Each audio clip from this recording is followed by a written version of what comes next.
Hey guys, tonight we're doing something a little different. No epic wars, no haunted castles, no mysterious queens with poisoned rings. Tonight you wake up as an ordinary man in Victorian England, and your adventure, it's simply living through the next 24 hours. Sounds easy, right? You won't believe how much can happen in just one day. You'll feel the cold on your cheeks, the starch in your collar, and the weight of a world built on manners, coal dust, and unspoken rules. And by the end, you might never complain about your own alarm clock again. All right, before you get too cozy, go ahead and smash that like button and subscribe, but only if your heart says yes. And let me know in the comments, where are you listening from and what time is it there? Dim the lights, get that fan going for some background vibes, and let's chill into tonight's little adventure. The moment your eyes crack open, your teeth nearly chatter. The room is stone cold. The hearth died hours ago. Your breath puffs in tiny clouds above your mouth. Outside there's the faint clatter of hooves on cobblestones, and the hollow moan of wind pressing through the sash window's warped wood. You're not rich, not poor either. You're somewhere in between. A clerk, perhaps, a man of decent coat and worn shoes. You rent a room on the third floor of a creaky boarding house in London. The wallpaper peels where it meets the ceiling, and your chamber pot sits frozen like a silent threat under the bed. No snooze button, no bedside lamp. Just you, a sliver of grey morning light, and the faint smell of coal from the stove downstairs. You slide out from beneath a wool blanket and scratchy linen sheet. Every movement makes your joints crack in protest. The wooden floor is cold and uneven beneath your feet. You shuffle toward the washstand, where a basin of water sits frozen at the edges. Dipping your fingers into it stings, your own private punishment for not heating water the night before. You splash your face anyway. Hygiene, after all, is becoming more than just fashionable. It's a mark of decency. Soap costs money, but you still keep a bar wrapped in cloth so it doesn't go soft. No indoor plumbing. You pour leftover water from the pitcher, scrape your cheek with a blunt straight razor, and dab your chin with a frayed towel stiff from last week's laundering. Victorian men are expected to show up polished. Dishevelled means undisciplined. Undisciplined means suspicious. Next, the mirror. Crack down one side. You examine yourself as you part your hair neatly down the middle and tame it with pomade. Your moustache must be just right, not too thick or wild, or you'll look like a radical or, worse, a German. You step to the corner where your clothes hang. Trousers, waistcoat, collar, cravat, jacket. No elastic, no zippers, just buttons, braces and habit. You dress in layers not for style, but for insulation. That jacket with the ink stain on the sleeve, still good. You smooth it with your palm and try not to wince at how threadbare it's getting near the cuffs. A pair of boots waits near the door, still caked with dried mud from yesterday. You spit on a rag and rub until they pass muster. You wrap your pocket watch chain around the buttonhole and tuck the timepiece in its proper place. A man who doesn't know the hour in Victorian London may as well not exist. Downstairs, someone is already shoveling coal into the range. It's Mrs. Gillyflower, your landlady. She whistles hymns with alarming cheer for this early hour. You nod as you pass her in the hallway. Don't stop or she'll trap you in conversation about the dampness in the basement. You grab your hat. Bowler, not top. Top hats are for bankers and men with less mud in their daily commute. Yours is dented slightly in the back from when you tripped on Fleet Street last week and nearly landed in a fish cart. As you step outside, the city breathes its filthy breath in your face. Smoke coils from chimneys like ink in water. The cobblestones are slick with last night's rain and this morning's manure. The skies are pale soup, somewhere between yellow and grey. Another day begins. The moment your boot hits the street, the world jolts awake around you. A chimney sweep boy darts past like a shadow, his face blackened, bare feet slapping on the cold stones. A milkman clinks bottles down the alley. Somewhere nearby, someone is already arguing over the price of onions.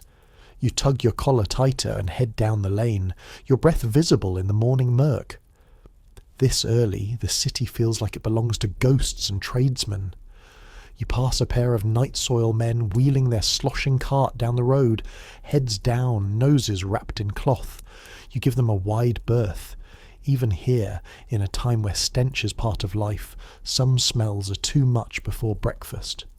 The shops are still shuttered, but a baker has begun to open his doors. The scent of hot bread punches through the coal smoke.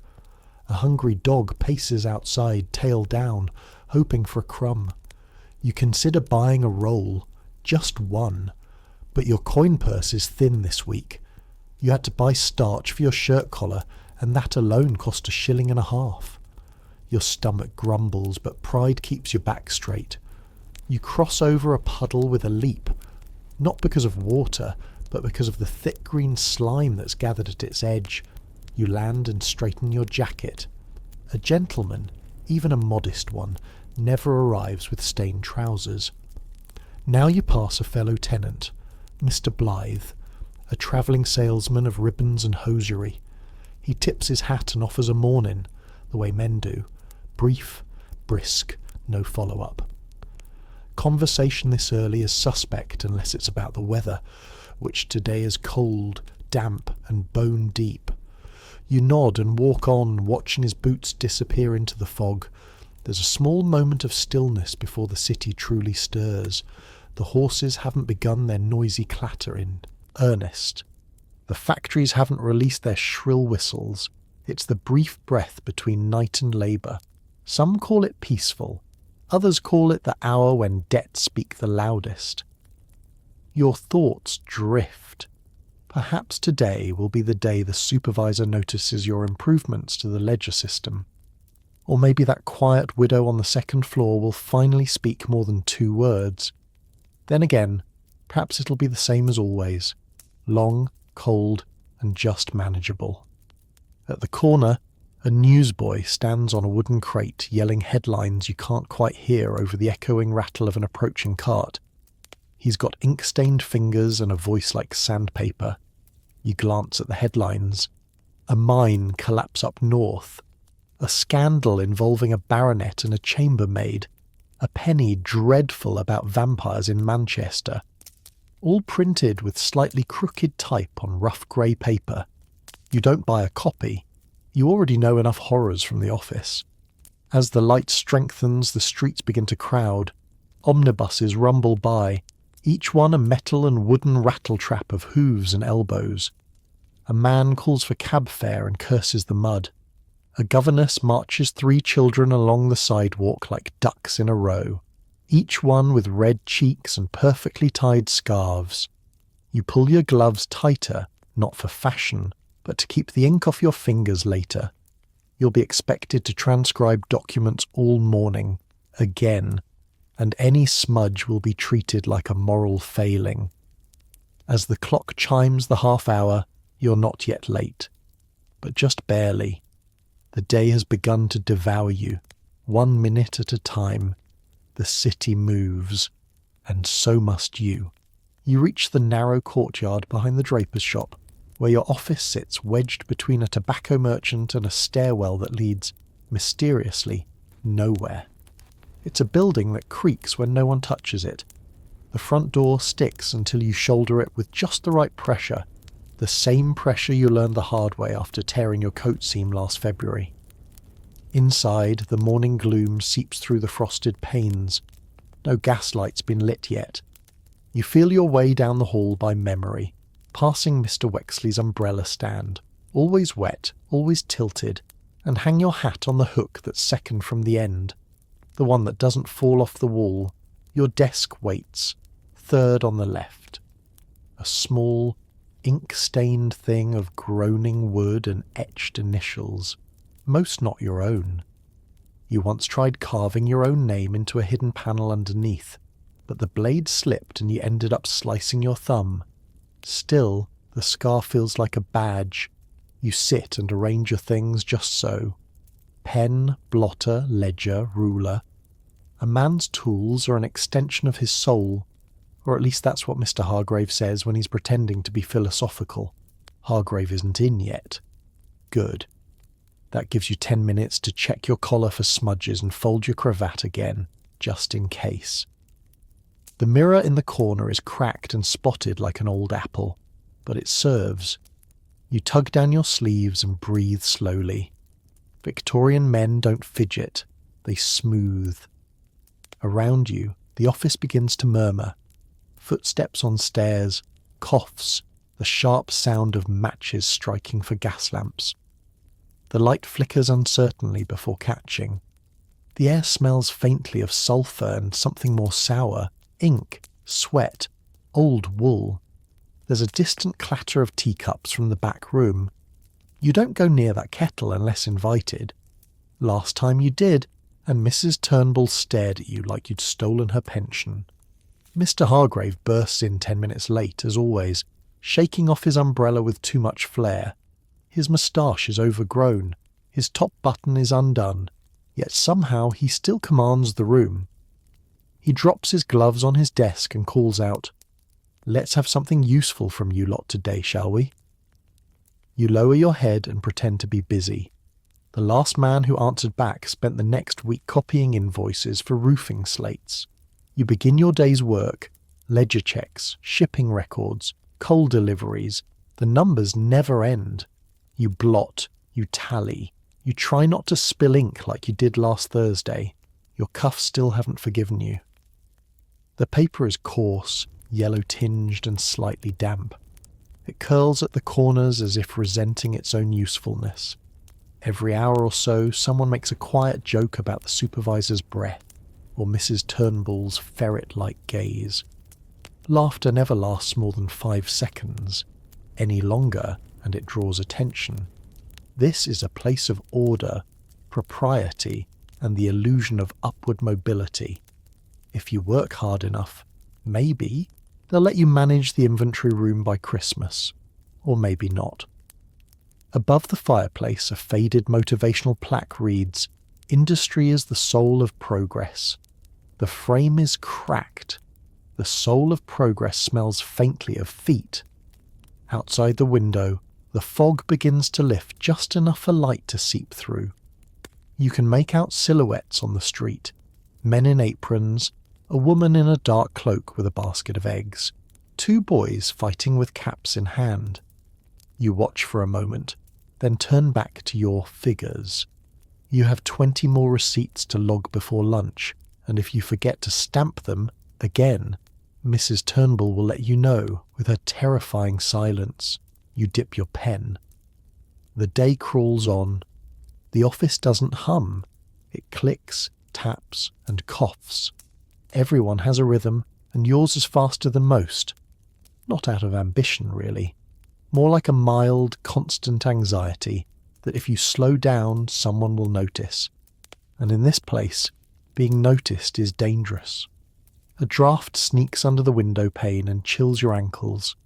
You think briefly about going to warm your hands by the stove, but the new boy tried that yesterday and was told curtly, "This isn't a parlour." So instead, you blow into your fists and keep scratching numbers into the ledger, trying not to smudge the pages with moisture.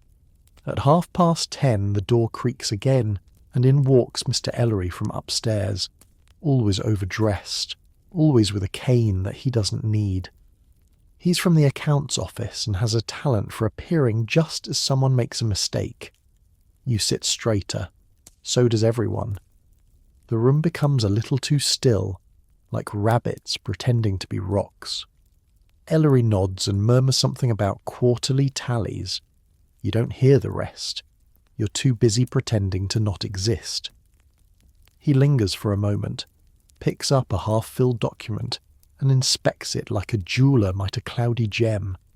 Then he smiles, the kind of smile that says I could have you fired by lunch, and strolls out. You exhale. Moments later the whispers resume. Mr. Hargrave rolls his eyes. If that man were any more polished, he'd slip on his own reflection, he mutters. and a wave of stifled amusement ripples across the room. You smile too, just a little, just enough. As the morning wears on, the office grows warmer, not because of the fire, but because the gas lamps have been lit. They buzz faintly, casting sickly yellow light that flattens every shadow and makes your temples throb. You learned weeks ago not to look directly at them. The lamps aren't kind to headaches or secrets. You flip through an older ledger to cross-reference a delivery, 3 tons of coal that never seem to arrive. In the margins, someone has doodled a small caricature of Mrs. Turnbull chasing a goose with a broom. You stifle a laugh, then carefully trace over the page so it doesn't get noticed. Humour is dangerous here, unless it's very, very subtle. At 11:30, a shriek echoes from the stairwell. It's Mrs. Greaves from the millinery upstairs. A mouse has dashed across her feet. You hear a teacup shatter and a broom slam. For one glorious minute, the entire office listens like schoolboys. Even Hargrave grins. You all pretend not to, of course, but everyone will remember that mouse for days. It's nearing noon. Your neck aches. You reach back to massage the knot just above your collar, and your fingers graze a patch of skin rubbed raw by your starched shirt. You think about loosening it. Just one button. But that would be unseemly. You settle for leaning back instead, letting the chair creak like a warning. Lunch approaches, and with it, the slight stir of men beginning to hope. Not about food, necessarily, but about standing up, about walking, about not looking at numbers for 20 whole minutes. You eye the clock and watch the second hand drag its way toward freedom. Then, finally, a low clatter as Mr. Hargrave stands and stretches. His back cracks like a pistol shot. 12, gentlemen. Let's not waste the Queen's son. A poor joke, but it means you may leave your desk. You stand slowly, bones stiff, mouth dry, legs half asleep, but your spine is straight. A Victorian man is nothing if not composed, even on the inside of a weekday. You put on your hat, you brush invisible lint from your jacket, and you walk toward the streets once more. The midday air hits different, not warmer, just louder. The city by noon is a beast fully awake. Steam hisses from pipes beneath iron grates. Boys in caps dart between carts. A costermonger yells about his turnips like they're treasure. The clatter of hooves and boots is relentless, like 1,000 watches ticking out of sync. You haven't much time, and not much coin either. Lunch is a delicate balance between appetite, thrift, and what your stomach can tolerate. You consider the pie stall tempting with its flaky crusts and thick scent of peppered meat, but you remember the last time. The filling was ambiguous. One bite crunched, and you're fairly certain meat shouldn't crunch. Instead, you follow instinct and habit to the corner near St. Dunstan's, where an older woman named Mrs. Creeley sells toast, tea, and something she calls penny pudding, from a tin stall with wheels that haven't turned in years. Her stall smells like boiled raisins and burnt sugar, comforting, if not entirely appetizing. You queue behind a man with coal-black fingernails and another in a bowler too small for his head. Everyone pretends not to notice each other. Men in Victorian London rarely speak at lunch unless forced. You keep your hands in your pockets and your thoughts guarded. When your turn comes, you order toast and tea. It's the safest choice. The bread is blackened on one side and still soft on the other, but it's warm, and the tea is strong enough to make your eyebrows twitch. There's a smear of treacle on the plate, more suggestion than serving. Still, it's enough. You find a patch of wall in a quiet alley and eat standing up. No one sits unless they've paid dearly for the privilege. You chew slowly, letting your jaw do the work your stomach will soon regret. The toast turns to paste, and the tea scalds its way down. But there's something grounding in the ritual. You've eaten worse. Around the corner, the richer men pass by. You see them clearly. Polished boots, silk cravats, waistcoats stitched in colours yours would never dare. They walk in pairs, talking about markets and estate matters and how dreadful the opera was last night. You pretend you don't hear them, but you always do. Once, a man in that crowd stopped and looked you over, said you reminded him of his valet. You nodded politely, but inside something soured. Not anger, just the slow, sinking certainty that no matter how clean your collar or careful your pen strokes, someone will always see you as background. Across the square, a blind accordionist plays a trembling tune, off-key but strangely soothing. A small dog sits at his feet, eyes half-lidded, tail gently thudding against the cobbles. You toss a half-penny into the cup, not out of charity, but for the dog. The city smells like ash, horses, fish and smoke, but here and there a wisp of perfume, a bakery's back door, or the sweet tang of an orange peel cuts through. You hold on to those moments. They're rare. You finish your toast, your teeth still crunch down on a burnt edge. You pocket the tin teaspoon, everyone does, and wipe your fingers on a handkerchief that's seen better centuries. Across the road, the bell of St. Dunstan's tolls once, 12:40. Time slips fast when it isn't miserable. You take one last breath of open air, and then, with the same steady steps, you return to the books, ledgers, and gaslit corners that make up your weekday world. Back inside, the building greets you with the familiar scent of old paper, worn wood, and faint mildew. The fire in the grate has gone out again, and no one relights it. Afternoon chill creeps in under door frames and through your soles. You flex your fingers once, twice, before picking up the pen again. It's dry. You dip it and start over, carefully avoiding the crusted edge of the inkwell. Lunch never really satisfies. It's not supposed to. It's more a placeholder, a ritual to break up the grey of the day. The pie stall, the toast wagon, the slurped eel soup if you're brave. None of it fills you so much as it confirms your place. A man in motion, never quite rested, never quite arrived. Someone across the room sneezes wetly into a handkerchief, and then returns to their ledger as if nothing happened. No one flinches. Germ theory is in the newspapers, yes, but here in the office, illness is more superstition than science. You've seen men cough blood and finish the week before keeling over in their chairs.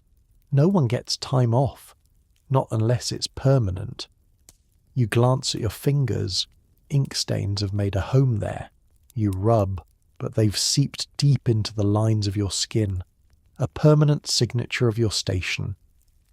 Mr. Hargrave passes behind you without a word. His boots creak in a rhythm you've come to dread. 4 steps, pause, turn. He always stops by your desk. Today, he doesn't. That, somehow, feels worse. A small envelope arrives near 2 o'clock. Plain, yellowed, addressed in that overly formal, overly looped script your brother uses. You tuck it into your breast pocket. You won't read it until you're home.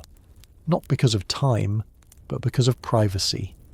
Victorian men don't cry at their desks, not even for brothers still stuck in the ironworks at Sheffield. By mid-afternoon, your stomach is twisting again. Not hunger, stress. Your eyes blur from the numbers, the ink feathers too easily on this cheap paper, making every digit look like a smudge. You grip your pen harder. In the corner, someone clicks their tongue repeatedly, unconsciously, like a metronome of irritation.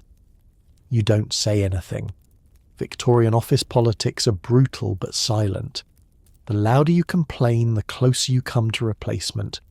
You think about switching trades. You think about America. You think about taking a train to the seaside and never returning. But all those things cost money, and your shoes have a hole in the left sole that you patch weekly with paper. At 3, you stand to stretch and peer out the window again, The fog has returned, thicker than ever. You can't even see the opposite side of the street. Somewhere out there, carts clatter, children shriek and bells toll. But here, in your ledgers, time slows. And then there's a knock. A boy from downstairs, a messenger in a frayed blue jacket, hands you a scrap of folded paper, Hargrave's signature. You're needed in the back room. You go. The back room is colder, smaller, dimmer. There's one chair, one lamp, and a stack of new books waiting to be bound. You're told to begin inventory. It's a tedious job, but one you do well. So you sit, unwrap the first ledger and begin counting. The hours vanish like breath in winter. Your back aches, your eyes sting, but the pages turn, and eventually at the stroke of 5 Mr. Hargrave clears his throat from the hall. That'll do. That's all. No praise, no nod. But the day is done. You set down the pen and flex your fingers one last time. They're stiff, black-streaked and shaking slightly, but they've made it, and so have you. The moment you step outside again, the air has changed. It's heavier now, soaked with soot and the damp breath of hundreds of chimneys. The fog that crept in during the afternoon has thickened to a yellowish mist that blurs edges and dims gas lamps to a muted glow. You pull your coat tighter across your chest and begin the walk home, boots ticking softly over wet stone. The city at dusk is not restful. It's louder than the morning, more tangled.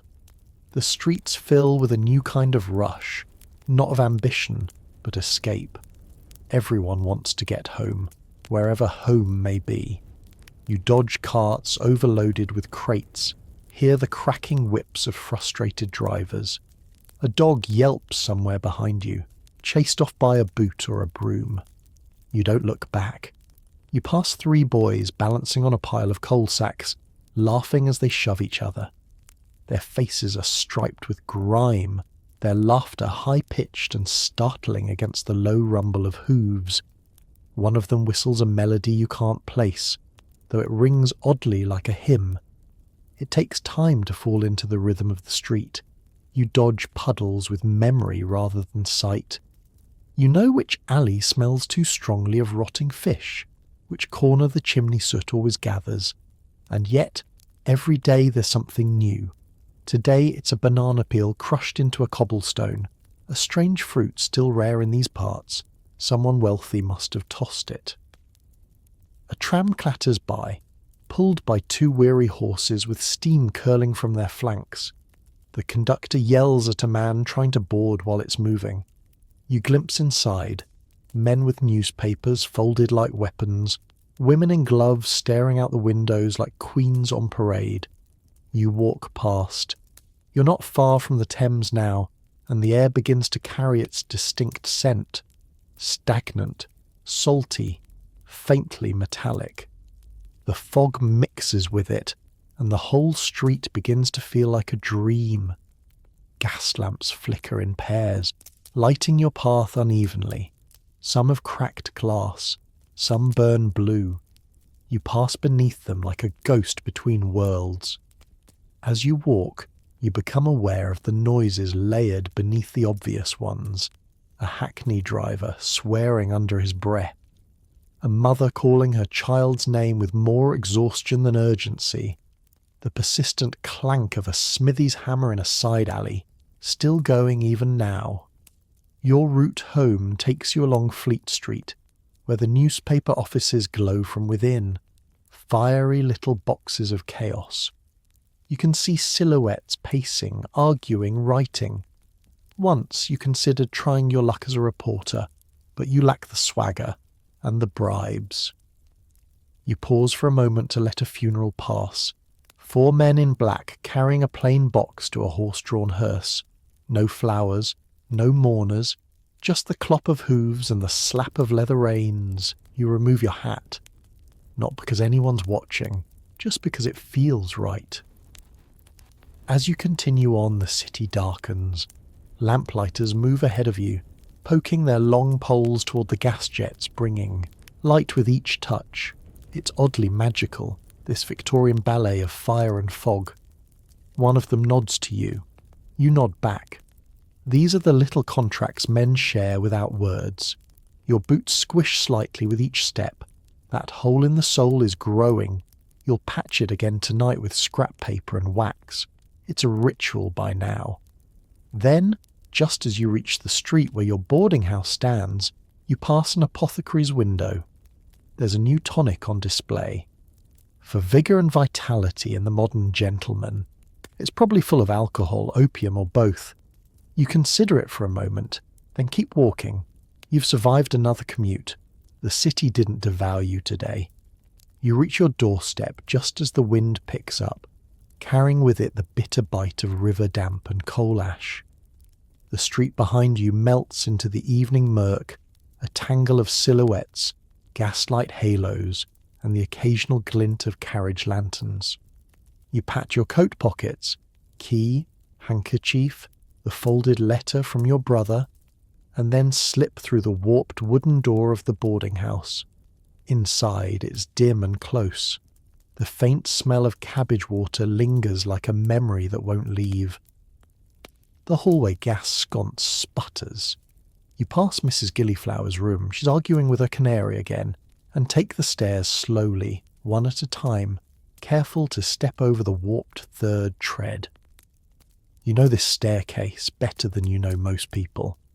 At the top, your room greets you with its familiar silence.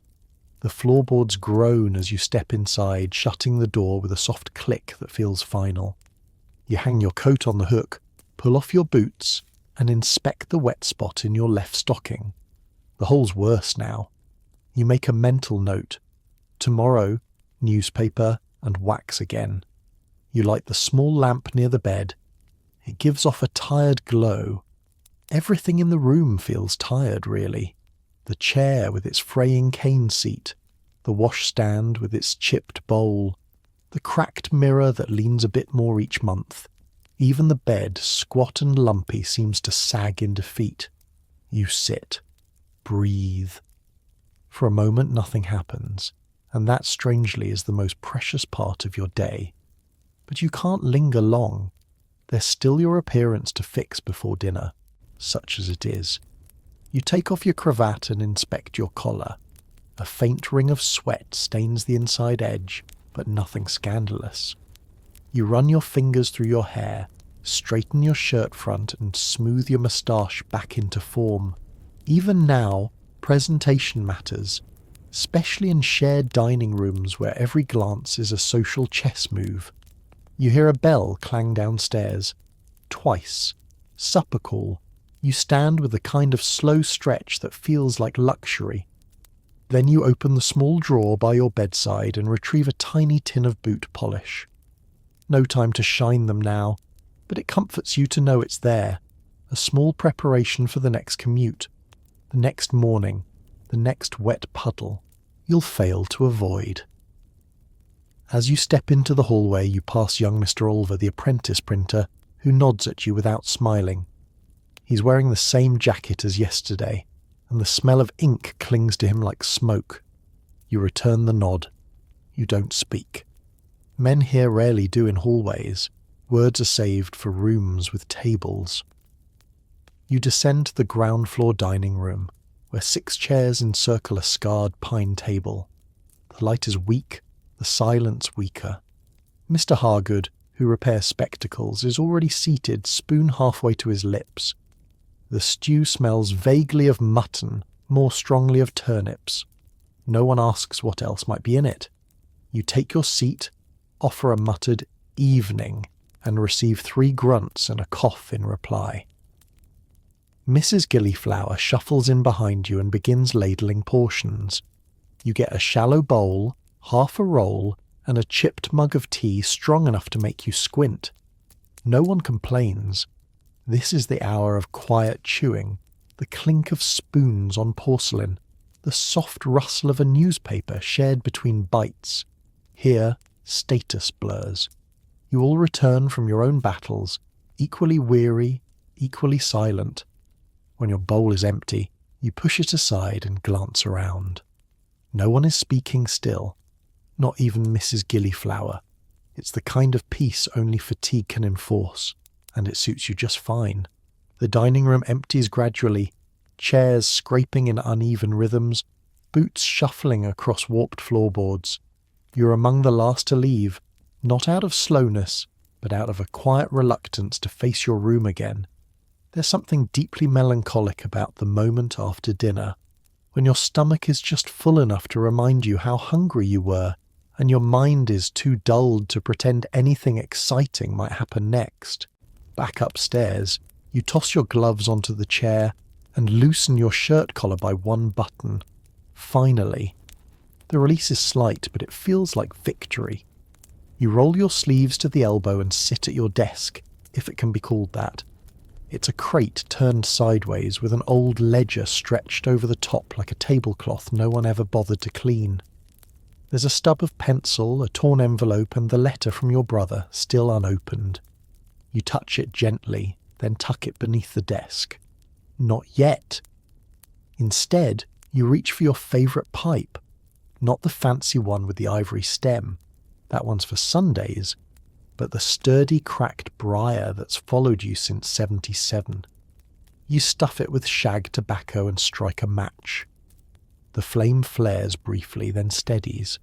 The scent is earthy, warm, faintly bitter. It fills the room in seconds. Evening in the Victorian boarding house is a solitary affair disguised as shared lodging. Through the thin wall you hear someone coughing, a deep ragged sound that might belong to Mr. Oliver the apprentice. 2 walls over, someone drops a chamber pot with a spectacular clatter, followed by a muffled "blast it." You smile. You lean back and let your eyes rest on the ceiling. The plaster's cracked in one corner, spreading slowly like a spider's web spun by time itself. You find yourself thinking about the office again. Not the work, but the faces. Hargrave's never-ending scowl. Mrs. Turnbull's tiny spectacles perched like judgment, and the gaslight that hums louder the longer you stare at it. There's a knock at your door, not loud, not urgent. You freeze for a second, pipe halfway to your mouth. "Evening," says a voice, female, soft. You recognise it. Mrs. Alder, the widow in room 6. She sometimes borrows matches or sugar, sometimes just talks. You open the door. She's holding a copy of the Illustrated London News from last week, folded neatly. "Finished it," she says. "Thought you might like the bit on the Great Eastern." You take it, nod, thank her. You both know it's an excuse for connection, and neither of you minds. You don't invite her in. She doesn't expect it. Not here. Not like that. Instead, you share a few words about the weather, the fog, the stew. Less awful than usual, and then she nods and vanishes back into the hallway. You sit back down, the paper now spread before you. The article is short, a few lines about shipbuilding, new cranes and some politician's speech. But it's enough. You read every word like it. Matters. Victorian men are not known for dreaming out loud, but as the pipe smoke curls toward the cracked ceiling, you imagine yourself far from this tiny room, aboard the Great Eastern perhaps, sailing into a wider world. Somewhere without ledgers, somewhere warm. You know you won't go, but you let yourself imagine it anyway. You fold the newspaper with the same care one might fold a farewell letter and place it on the desk beside your pipe. The tobacco has gone out, but you don't bother relighting it. The room is already thick with smoke, clinging to the curtains, your shirt, your very skin. A smell that will follow you into tomorrow like a ghost. You reach for the old leather notebook you keep tucked beneath the floorboard. You don't open it, not tonight. But your fingers linger on the worn spine. It's a habit, a superstition almost. Inside are pages filled with ideas, fragments, small wishes you can't say aloud. Shopkeeper plans, a diagram for a more efficient ledger system, half of a poem you never finished. There's even a crude sketch of a seaside town you've never seen. You slide the notebook back into hiding. No need for Mrs. Gillyflower or anyone else to find it and ask questions. Dreams, after all, are not a thing men like you are encouraged to display. Better to keep them buried, safe beneath splinters and dust. To distract yourself, you polish your boots again. You already did it yesterday, but it gives your hand something to do. The left boot still leaks. You cut a new square of newspaper to stuff into the toe, layering it between wax paper and wool. It's a small fix for a larger problem, but that's how most things work in your life. Patched, padded, postponed. From outside comes the low chime of the city clock striking 7. You picture it without looking, the old tower hunched between taller buildings, its brass bell tarnished but proud. That sound marks the end of possibility for the day. No shop will take you now, no letters posted, no errands run. The world is closing its shutters. You wash your face with a cloth dipped in cold water, then dry it on the towel hanging by the washstand. It still smells faintly of starch. You'd meant to visit the laundry on Sunday, but the rain had other ideas. The cloth stiffens when it dries. It always does. Victorian laundry has no mercy. You sit again, staring at the envelope from your brother. The wax seal is cracked from travel, the paper smudged. You think about Sheffield, how the air there is thicker, darker, always churning with smoke from ironworks and shouting men. You think of your brother's hands, stronger than yours, always bandaged. You wonder if they still bleed. You open the letter. The handwriting is tight, practical. He's well. The job pays, but not enough. A man fell into a vat last week. They didn't stop the line. He's thinking of joining the railway, or the army, whichever pays more. He asks if you're still at the same place, if you've managed to move to a front desk, if the landlady still sings hymns. He signs off with a scrawl and a joke. Still got both hands for now. You fold the letter and place it in the drawer. There's nothing to reply with yet. You'll wait until something changes, or until next week. You glance again at your pipe, now fully cold. The coals in your little fireplace haven't been lit all winter. You can't afford the fuel, and the boarding house won't cover it. So you pull the blanket from the bed and drape it across your shoulders. Outside, the fog presses against the glass like a held breath. Inside, you lean back in your chair, stare at the ceiling, and let the stillness hold you. This too is what Victorian men do. The night deepens, and with it comes the peculiar silence of a building not quite asleep. You hear the occasional creak of a floorboard, someone shifting in bed or crossing the hall with a candle stub. Pipes groan. Wind whistles faintly through the cracks in the window frame. Victorian homes always speak after dark. You don't light your own candle. You know the room by heart. And besides, paraffin is expensive. Instead, you sit in the dim glow of the hallway lamp spilling faintly under your door. Just enough light to see your hands, just enough to remember you're still here. You stretch your legs, then stand and go about the quiet rituals of the evening, brushing lint from your jacket, laying out your trousers neatly for tomorrow, placing your watch on the nightstand so the tick doesn't echo inside your waistcoat all night. There's no such thing as switching off for a Victorian man. Even alone, even in the dark, you're thinking about wages, about tasks left unfinished, about what your posture says when you cross a room. There's a stiffness to manhood here, not in body but in spirit. You carry it with you everywhere. Still, you have your escapes. In the top drawer of your cabinet, behind a faded prayer card and a dented shaving tin, you keep a small deck of cards, well worn, dog-eared, stained by fingers and spills and time. You draw them out now, set them on the bedspread and begin to deal. Not a game, a ritual. You lay them one by one, face up, and tell yourself tiny stories. That the Queen of Hearts is the widow down the hall, who once taught Greek to boys before her husband drowned. That the Nine of Clubs is your old school teacher who could never look anyone in the eye.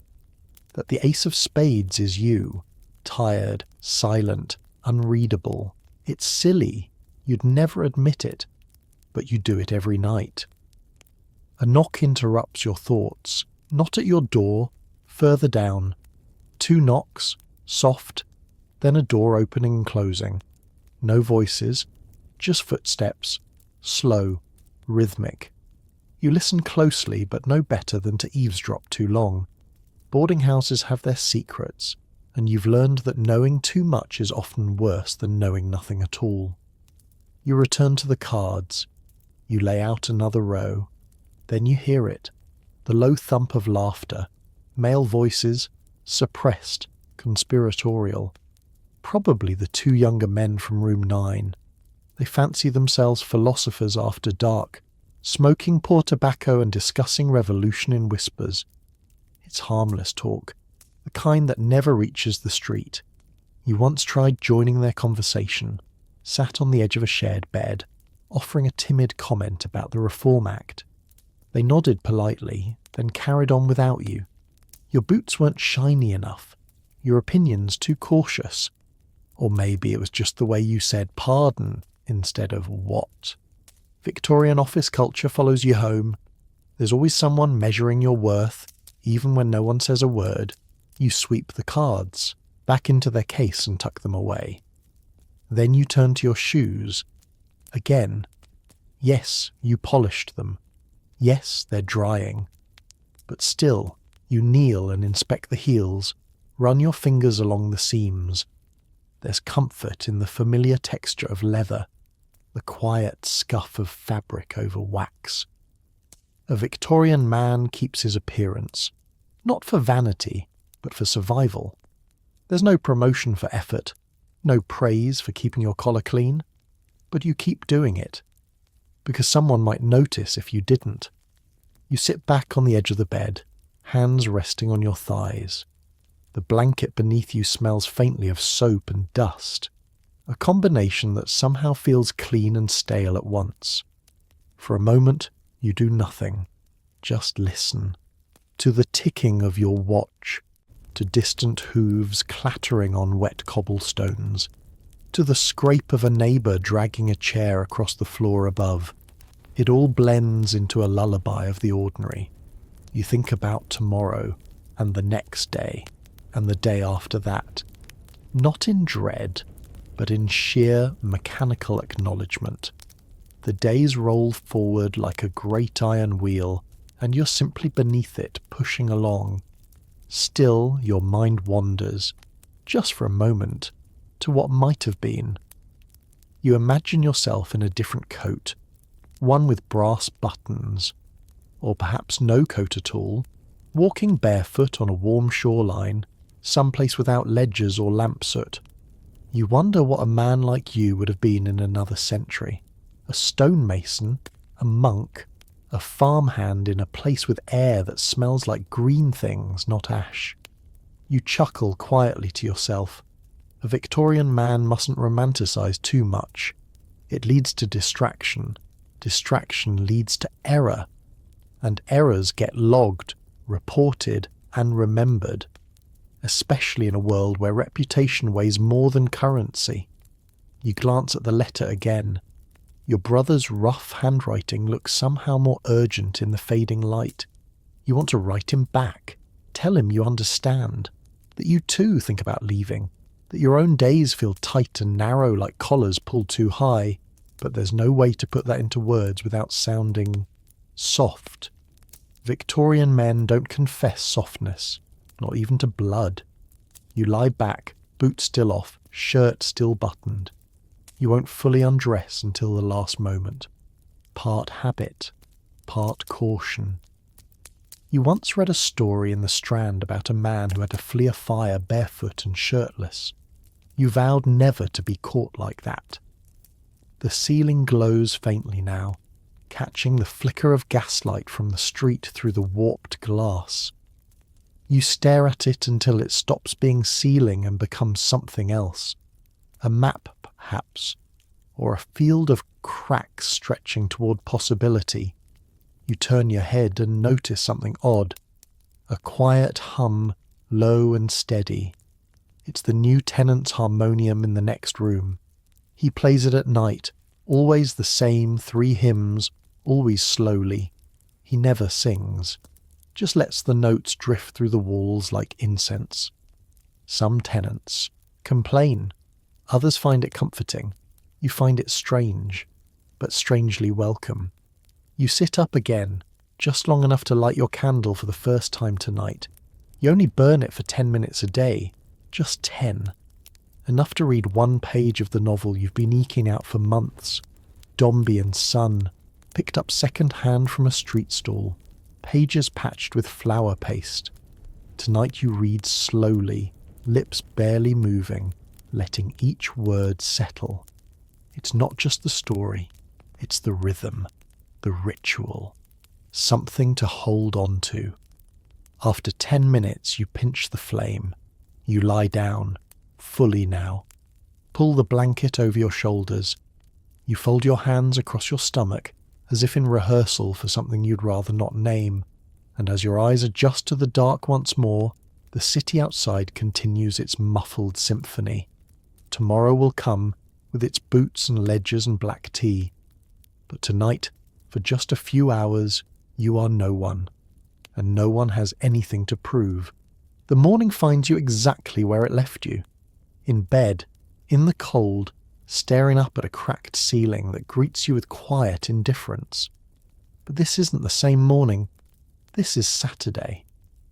And though the day begins the same, breath frosting in the air, floorboards numbing your feet, it carries a slightly different rhythm, slower, looser, like a shirt with the top button undone. You sit up and stretch, joints cracking like dry wood. The sunlight slants in at a different angle today, catching the dust motes dancing above your washstand. You wash just as cold, shave just as carefully, but you do it with less urgency. Even Hargrave doesn't expect punctuality on a Saturday, just your presence and a clean collar. Downstairs, the boarding house feels more alive. Mrs. Gillyflower hums a march instead of a hymn. Someone laughs, openly, for the first time all week. The postboy drops letters through the slot with a slap. A cat yowls from somewhere it shouldn't be. The city outside is waking up not for duty, but for trade, for errands, for chaos of its own choosing. You decide to skip breakfast, not because you aren't hungry, but because the fog is thinning early and you have somewhere to be. By the time your boots hit the street, you've settled into the rhythm. The usual clatter and stink remain. Horse droppings, fish barrels, coal dust in the air. But there's a freshness too. Saturday is market day. That means noise, yes, but also colour. You pass stalls draped in every fabric imaginable, some cheap and loud, others muted and fine. The fruit sellers shout the names of their wares like battle cries. Pears, apples, oranges from Lisbon. It's the oranges that catch your attention. Still rare, still luxury. One rests in a stall basket like a jewel on display. You can't afford it, but you stand and admire it for a moment, pretending to inspect your pocket watch. You move on. You reach your destination after a 20-minute walk through shifting smells, roasting chestnuts, spilled beer, wet wool. It's a modest building tucked between a pawnbroker and a greengrocer. Faded lettering on the window reads, P. Renville and Cohen, booksellers and circulating library. This is your indulgence. The bell above the door tinkles as you step inside. Warmth rushes out to meet you. Not just the heat from the iron stove in the corner, but the scent of paper, ink, and dust. Familiar, comforting. Mr. Renville looks up from behind his counter. He's a man with spectacles so round they seem to reflect the world back distorted. He nods once, the way all men of few words do, and returns to cataloguing pamphlets. You walk between the narrow shelves, brushing your fingers against spines that range from cracked leather to cloth-bound blue. Dickens, Wilkie Collins, Darwin hidden behind a curtain, A penny dreadful series you pretend not to enjoy, though you've read every one twice. You aren't here to buy. You've paid your subscription, 2 shillings a month, and that allows you 1 book at a time, exchanged weekly. You return the old curiosity shop, tucked under your arm, and in its place you select something new, something you haven't heard of, with a title that sounds just vague enough to promise mystery. Back at the counter, Renville stamps your card without looking up. This place is not meant for conversation, and that's what makes it perfect.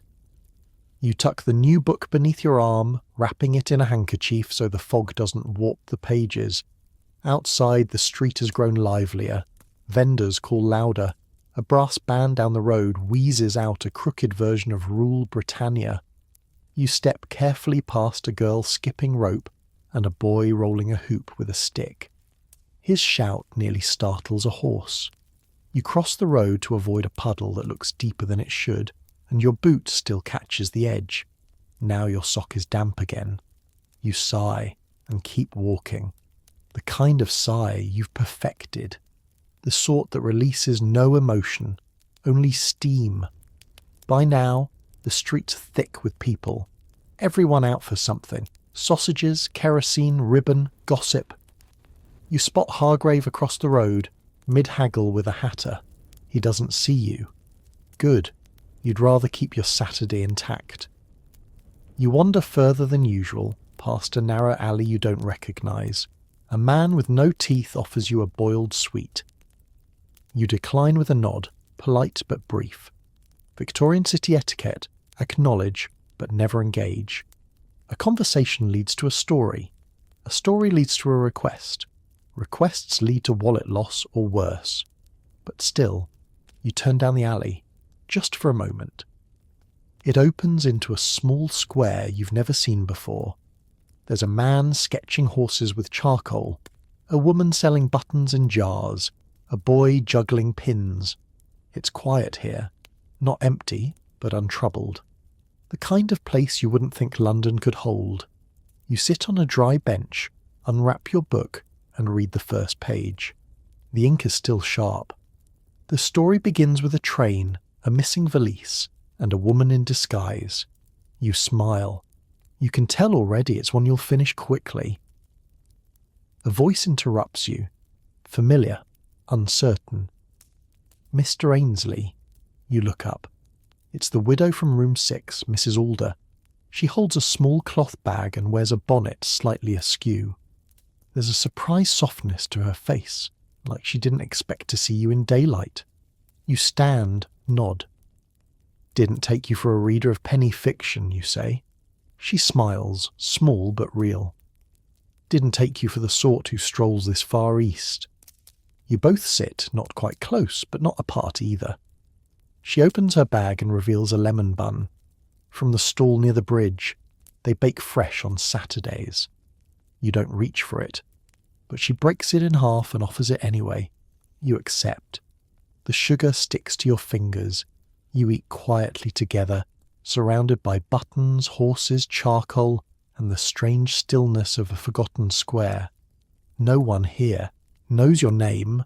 No one asks your wage. And for a flicker of time you forget about damp socks, ink stains, and the hard chair back in your room.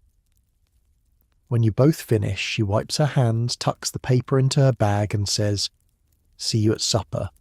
Not as a question. You nod. "I'll save you the seat not next to Mr. Hargood." She laughs, out loud. A short, startled sound, quickly stifled, but it lingers like sunlight caught on glass. You stand, tip your hat, and return to the main street. You've spent no money, said few words, and yet something has changed. Saturday afternoons in London move like sludge. Slower than the rest of the week, yet heavier somehow. The market stalls begin to sag from the weight of unsold goods, and the morning's chorus of shouting gives way to hoarse voices and bored glances. Even the horses seem slower, their tails swishing lazily against flies rather than in defiance of reins. You don't head straight home. Instead, you take a longer route through the city's eastern lanes. where chimney stacks cluster like sentries and laundry lines flap between buildings like surrender flags. This part of town hums with a different rhythm, one of soot, heat, and the hiss of steam valves. You pass a brass foundry. Its massive doors are open, and the clanging from inside is deafening. Men in sweat-darkened shirts heave great moulds across the floor. Their faces glow red in the firelight. One of them, barely older than you, catches your gaze and nods. Just once. A silent communion between two very different kinds of tired. Not far from there, you pass a textile warehouse. The doors are closed, but the windows are open, and from them spills the sharp scent of dye and damp wool. You remember your uncle worked here before the accident. Slipped on a loose bolt, lost the use of his hand. They gave him a coin for trouble and a polite dismissal. You think of that whenever your own wrist cramps from holding a pen too long. Pain comes in all uniforms. Further on, the streets shift again, widening slightly, cleaner, lined with the kind of tidy shop fronts that feature window displays. Brass clocks, surgical instruments, scientific curiosities. You pause before one that sells barometers and telescopes. In the centre is a device labelled electrical vitalizer for nervous complaints and general malaise. It looks like something between a fishing reel and an instrument of punishment. The label boasts, as seen in the illustrated London news. You wonder what nervous complaints means, really. You've had plenty of those. Not the kind you say aloud, of course. Just the tightening in your chest some mornings. The breath that sticks halfway. The thoughts that arrive in waves when the city gets too quiet. But you've never been vitalised. You move on. The sound of a factory bell breaks through the air. Not the frantic clang of an emergency, but the steady pulse that divides time into chunks. Workers begin to spill out of buildings, their coats already in hand, faces drawn. You can always tell who's on the late shift. Their eyes don't quite meet yours. A boy runs past with a message satchel slapping against his side. Another follows, trying to hop a cart for a free ride. A constable yells from the corner, half-heartedly, more routine than reprimand. You pass a bakery where loaves sit in neat rows behind fogged glass. The smell is rich, heavy with caraway. You consider stepping inside, but you spent your last spare coin on lamp oil yesterday. So you keep walking, fingers curled, around the edge of your coat pocket, as if you might find something new in there by accident.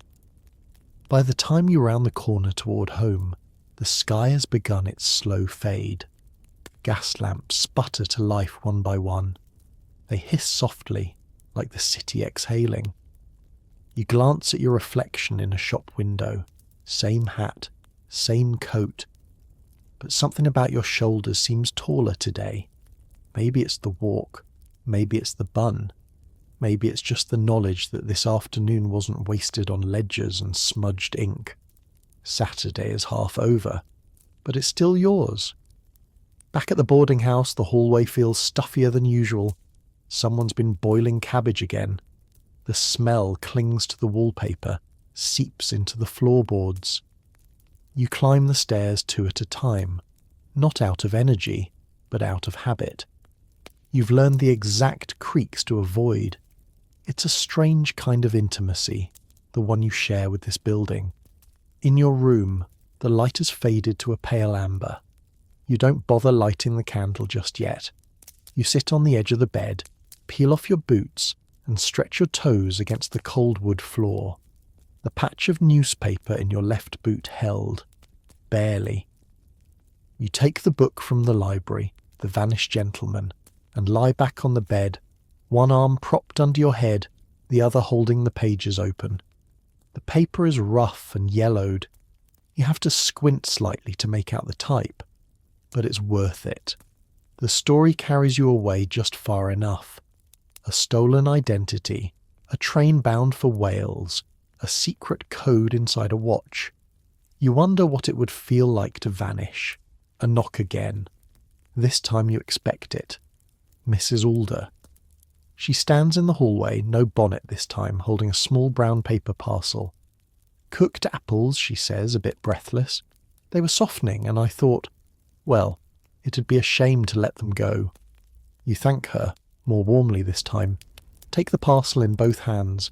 It's warm, heavy with cinnamon and some kind of syrup that's already leaking through the folds. She nods, doesn't linger.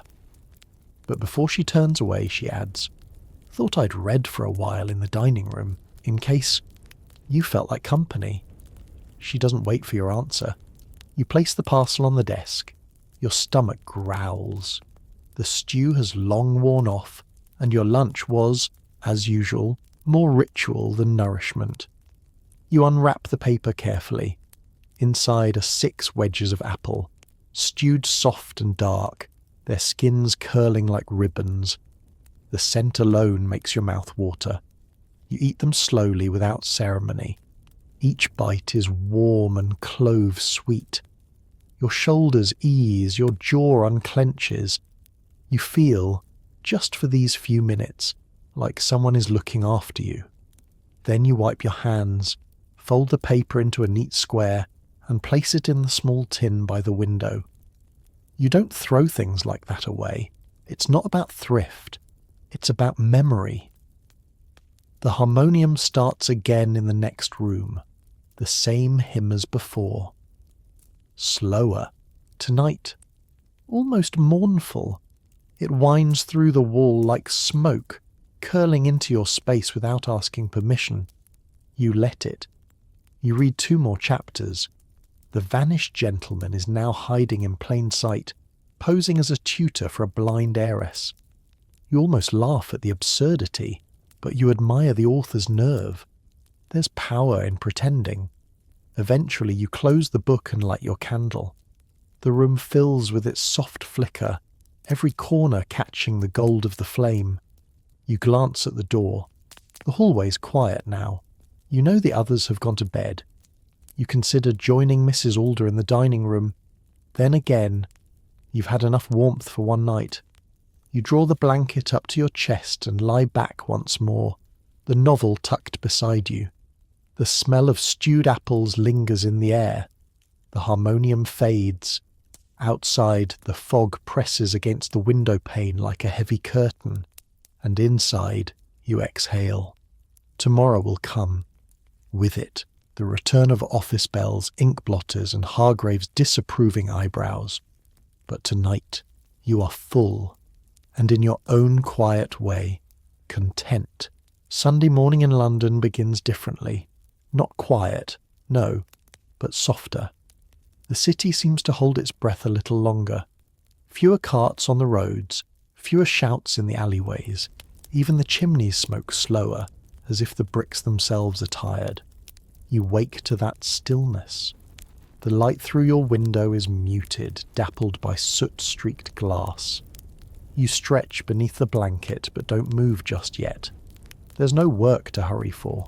No Hargrave, no ledgers.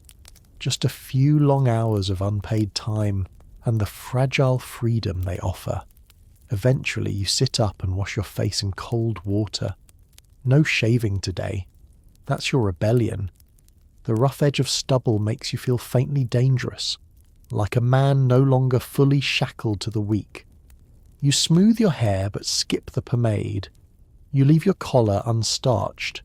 You pull on your oldest waistcoat, the one with the loose thread near the pocket that you've been meaning to snip for 6 months, and then you step into the hall. The boarding house is quieter than usual. You hear a low murmur from the dining room, someone reading aloud, probably Mr. Hargood with his eyes too close to the print. A kettle whistles somewhere far off. Pipes gurgle overhead. You move silently down the stairs and slip out the front door before anyone can ask where you're headed. Sunday is when men become walkers. You join them on the streets, not marching, not rushing, just drifting with hands behind backs and heads tilted toward the clouds. You pass gentlemen with watch chains glittering in the light, and labourers with boots already wet from puddles. You all walk the same way, not toward anything in particular, but away from everything else. It's in this rhythm that Victorian men speak to one another, if they speak at all. Near the park you fall into step beside another man. You've seen him before, never caught his name. He wears a brown coat with a mended seam at the elbow and chews clove gum like it's something expensive. You both nod. The silence between you is not awkward, it's permission. You cross Westminster Bridge together, watching the river churn beneath you. He remarks, without turning his head, "Bit higher than last week." You say nothing. He continues, "Must have rained north." And that is the conversation, complete. At the edge of the park, he peels off toward a bench. You continue, boots ticking on stone, until the city begins to thin around you. Children toss bread to pigeons. A couple argues quietly about where to stand for the best light. A preacher on a box calls out warnings in a voice hoarse from overuse. You listen, not to the words, but the tone. He's not shouting for God. He's shouting to be heard. There's a difference. You keep walking until the buildings give way to grass. The sky, still fogged, tries to brighten. Somewhere nearby, a brass band practices off-key, each note chasing the last in a stumble. You don't mind. You find a bench. Sit. Pull your book from your coat and read another chapter. The vanished gentleman is now being followed by a detective who suspects too little and talks too much. You smile. It's a bad plot, but it's yours. After some time, a boy with scuffed shoes approaches, selling roasted chestnuts from a tin pail. You shake your head. He lingers. You give him your last halfpenny anyway. Not for the chestnuts, for the boy. You stay on the bench long enough for the fog to lift slightly, revealing the outline of the city around the park. London, even in its haze, has a shape. You can trace the curve of a steeple, the hunch of a warehouse roof, the smoke trailing from a chimney you know belongs to the butcher who always overcharges. It's a skyline of labour, not glory. From behind you, a conversation drifts near. Two men, one older, one younger, talking in tones too casual for business, too guarded for friendship. You listen, not out of interest, but because you can't help it. They're speaking in the language of Victorian men, indirect, coded, thick with subtext. "Your boy still work in the docks?" the elder asks. "For now," says the other. They've started asking about his age. A pause. Then, "Best keep him quiet then." You look straight ahead. Men here speak around things. They speak in weather, in labour, in family. They don't say "I'm worried," or "I'm afraid," or "he's too young and I'm too tired." They just adjust their caps and say less than they mean. It's something you've grown used to. You stand, book under your arm, and begin the slow walk back toward the boarding house. The streets are fuller now. Church bells toll from different directions, overlapping like a conversation you're not part of. Families pour out of narrow chapels in Sunday best. The children skip. The men look relieved to be finished with obligation. The women look tired. You pass a line of men standing outside a soup kitchen, some with hands in pockets, some staring ahead as if already inside. You know that line. You've stood near it before, not in it, yet. But you know how quickly a missed payment, an illness, a single cruel twist can put you there. The line is never far. As you reach your street, a familiar sound reaches your ears. The sharp snap of leather against wood. A constable chasing boys away from the grocer's cart. They scatter, laughing, not quite running. One of them throws a piece of turnip back toward the pavement. It lands with a wet thud. You smile. Just a little. Back in your room, you place the book on your desk and sit. The sun has finally broken through, casting a crooked shaft of light across the floor. You hold your hand in it. It feels warmer than the room deserves. You think about the man in the brown coat from this morning. The clove gum. The brief talk of rivers. That's how men check in on each other. sideways, quietly, without asking, "Are you well?" Because no one would know how to answer. You reach for your pencil and scrap of paper, not to write anything grand, just a list. What to mend, what to clean, what you'll need if your boots give out before the month ends. But your hand pauses. Instead, you draw the shape of the park bench, the outline of the boy with the chestnuts, a circle for the woman who smiled as you passed. None of it artistic, just markings to remind you it happened. You put down the pencil, and for the first time this week, you say something out loud, to no one, just one word. Enough.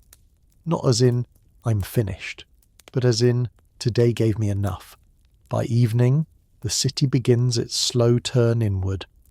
The bells fall silent. The market stalls vanish. Gas lamps flicker like tired eyes trying to stay open. You sit in the dining room, elbows resting lightly on the table, half listening to Mr. Hargood mumble about a cracked monocle and the unfairness of cobblers who don't deliver on Sundays. You nod in the right places, but your mind is elsewhere, on the warmth of the chestnuts, on the widow's apple parcel, on the simple, strange satisfaction of hearing your own voice say, "Enough." There's a new man in the boarding house. You spotted him when you came in. Broad-shouldered, clean-shaven, too neatly dressed for a place like this. He hasn't said a word to anyone, but he eats with slow, deliberate bites as though rationing each one. You recognise that discipline. It's the kind men carry back from war or prison, or something worse they don't talk about. You and he exchange a glance over a chipped teacup. Just a glance. But it's the kind that says, "I see you." No further conversation required. Later, you return to your room and light the candle with a match that nearly snaps. The flame sputters, then holds steady. You let it burn longer than usual tonight.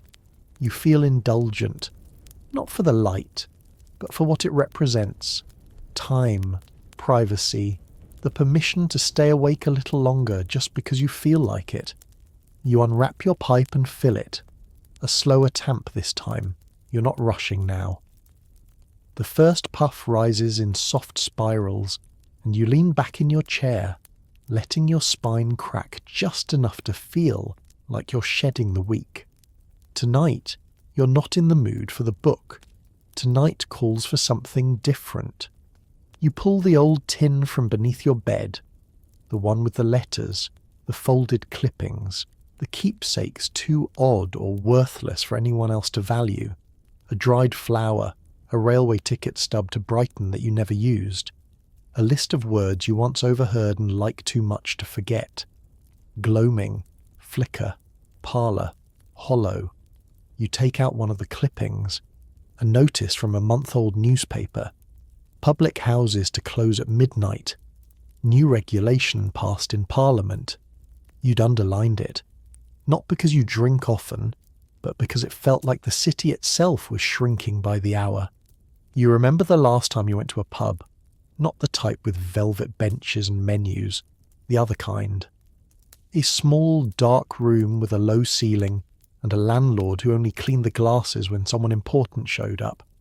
You sat in the corner with two other men, one of whom claimed he could forge a railway pass for 2 shillings and a handshake. You didn't take him up on it, but you remember his laugh, thick, wheezy, and oddly hopeful. That laugh is one of those things you store. Like a coin, you don't spend it, you just carry it with you. Now and then, men here gather in places like that to breathe a little wider, not to confess, not to cry, but to forget the exact shape of their lives for a few hours. Sometimes there's a piano, sometimes just a quiet nod across the room that says, "You're not alone in this." You put the clipping away, not because it's unimportant, but because your fingers are growing cold and the candle is beginning to pool into its base. You hold your hands near the flame, you watch them flicker, and for the first time this week you wish, not for more, but for someone to share this silence with. You don't leave the room again that night. The city outside feels too large, too wet, too filled with people pretending to be fine. You've done enough pretending today. So you stay. You sit with your pipe, your candle, and the soft ache in your spine that always arrives by Sunday night. You flip through a few pages of the novel, but your eyes skim rather than read. The vanished gentleman has become too clever, too unreal. You close the book gently, as though it might shatter, and set it aside. Instead, you reach for your small writing slate. It's just a scrap, really, framed in wood, rubbed nearly smooth, but it carries weight. You pick up the stub of chalk from the drawer and begin writing words. Not thoughts, not journal entries, just words. Stillness, hollow, clatter, mothlight, bone. You erase them, write others, damp, step, worn, wait. You don't know why you do it. Maybe to catalogue what the day felt like. Maybe to control the chaos with syllables. Maybe because it's one of the few things in your world that no one else can touch. The candle guttering reminds you. Time is always escaping. So you pull out the house ledger, the little red book tucked near the washstand where you log your rent payments. You flip to the current week. Rent is due tomorrow. You run your finger along the page. 7 shillings. You have 6 in your coat pocket. You'll need to speak to Mrs. Gilliflower. Again. Your stomach knots. Not from fear, just the weariness of needing to explain, to make yourself smaller, to apologise for existing just slightly beyond what you can afford. Victorian men are expected to be orderly, punctual, solvent. Every shortcoming is a crack in the mask, and once it cracks, you don't get to put it back on. You close the ledger, tight.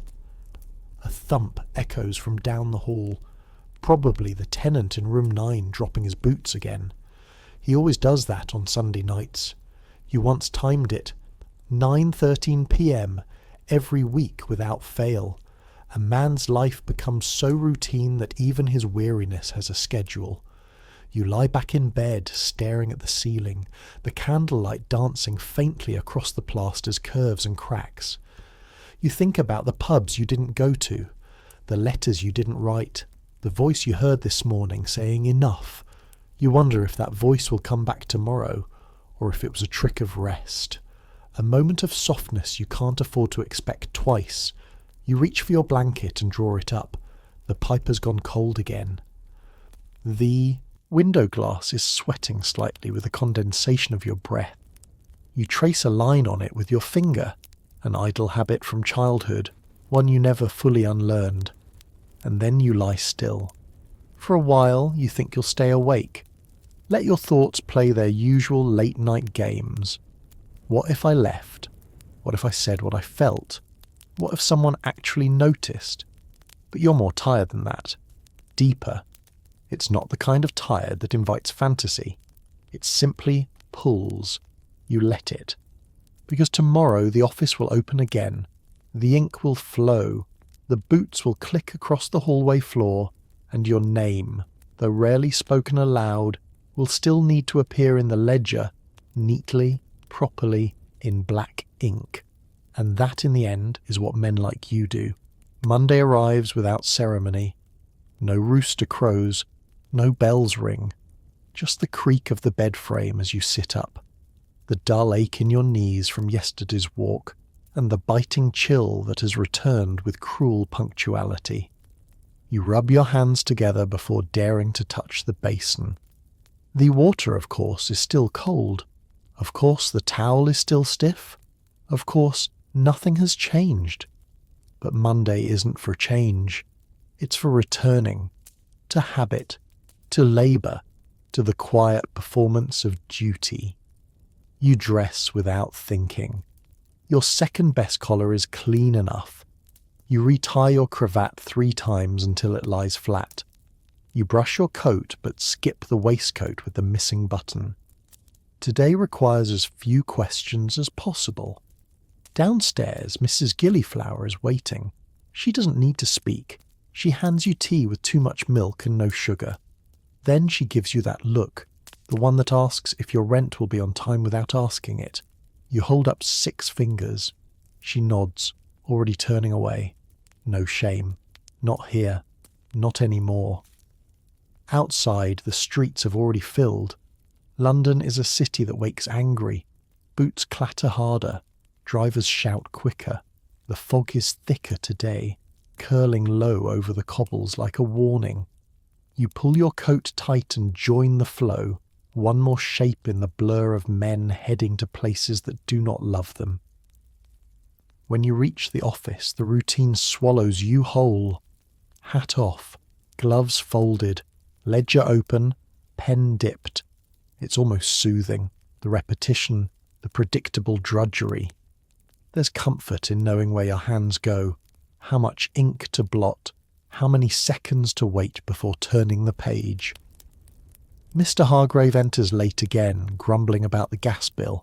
Mrs. Turnbull shuffles past with a stack of papers and a disapproving sniff. Someone sneezes, someone mutters. The room settles into its familiar rhythm. Scratch, stamp, sigh, repeat. At 11, the supervisor makes his rounds. Not Hargrave, the real one. Mr. Latchbury, a man who smells faintly of lavender and starch and whose presence makes even the gas lamps dim a little. He speaks softly but carries a voice that demands silence. He stops behind your desk. You freeze, just for a moment. Then you straighten the blotter, smooth your sleeve, and continue writing. He doesn't speak, just observes. You feel his eyes like a weight on your shoulders. When he finally walks away, you exhale, not in relief, but in confirmation. You weren't noticed. That's good. Being noticed by Latchbury never ends well. Later, during the break, you and the others gather in the stairwell. No one smokes, yet everyone acts as if they are. Hands in pockets, shoulders hunched, eyes cast downward or sideways. This is where men speak in riddles. I hear the new ledger clerks from Leeds, someone says. Leeds, another answers. That explains the ink stains. You all nod as if this makes perfect sense. It doesn't. But it fills the silence. In Victorian workplaces, silence must always be filled. Just not too loudly. A delivery boy comes in with a stack of parcels. He's 12 maybe, with scabs on both knees and ink on his fingertips. He grins like he knows something you don't. You envy him, not for his youth, but for the fact that he hasn't yet been folded into the system. He still walks like he owns his legs. You return to your desk. The same stack of forms waits, the same faint smell of mould and paper, the same ink bottle, half full, crusting around the edges. You dip the pen, you begin again. Because that's what this place is. A loop in waistcoats and wool and numbers that never quite add up, and you're part of it, entirely, invisibly. At 12:30, you're called to the back room. It's unexpected. Not alarming, not yet, but enough to make your pulse flicker. You brush your sleeves, straighten your collar, and make the walk down the hallway that suddenly feels longer than usual. Each gas lamp buzzes as you pass beneath it, casting your shadow up the wall like a figure in a penny theatre. Inside, Mr. Hargrave stands by the tall file cabinet with his arms folded and his mouth pulled tight. "You've been meticulous," he says, not looking at you. You nod, unsure if it's a compliment or a preamble to disappointment. He flips open a ledger and taps a page. There was a discrepancy last week. Coal figures, 1 ton short on the Briley order. Could have been missed, but you caught it. You wait. Then, "Good work." 2 words, that's all. No raise, no promotion, just acknowledgement. But in this office, acknowledgement is rare, almost dangerous. You feel taller as you return to your desk. Not prouder, just steadier. For a moment, you exist a little more solidly in the room. After lunch, the air shifts. The office gets quieter, heavier. The gaslight flickers in and out of rhythm. The men grow slower in their tasks. Pens scratch more sluggishly. Even Mr. Hargrave slumps in his chair like a cracked statue. This is the part of the day when time betrays you. You check the clock twice. It hasn't moved. A messenger enters with a payment ledger from the copperworks. It's thicker than usual, and when you lift it, a small envelope slips out. Unmarked. Curious. You shouldn't open it. But curiosity is stronger than propriety on a Monday afternoon. Inside, 2 theatre stubs, dated last Friday, balcony seats, the Beggar's Opera. Folded between them is a note. She didn't show, thought you might like them. There's no signature. You glance around. No one saw. You slip the stubs into your inner pocket, not for the show, but because someone thought of you. In this building, that's rarer than gold. You spend the rest of the afternoon in quiet thought. Not distracted. Your figures still add up, but drifting. You think of Mrs. Alder, of the park bench, of the lemon bun. You think of your brother in Sheffield, who probably doesn't get theatre stubs or quiet thanks. You think of the man you passed on the bridge yesterday, staring into the water like he was waiting for an answer. You wonder what holds you together. Not money, not ambition, not even duty. No, it's smaller than that.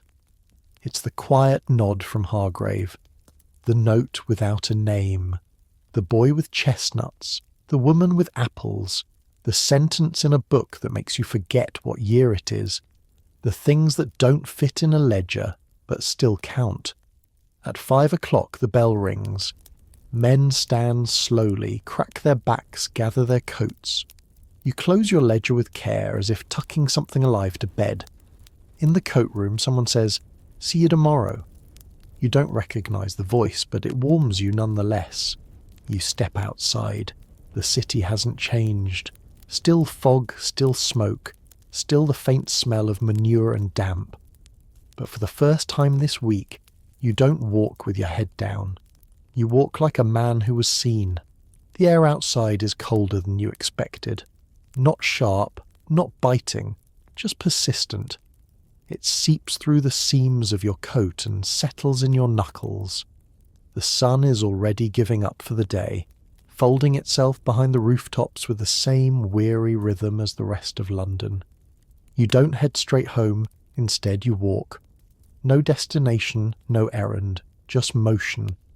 You let the streets decide where you go. Past gas lamps flickering like winks, past shop fronts closing their shutters one by one. A butcher hoses blood from the cobbles. A seamstress draws her curtain against the dark. You pass a group of dock workers laughing too loudly outside a tavern.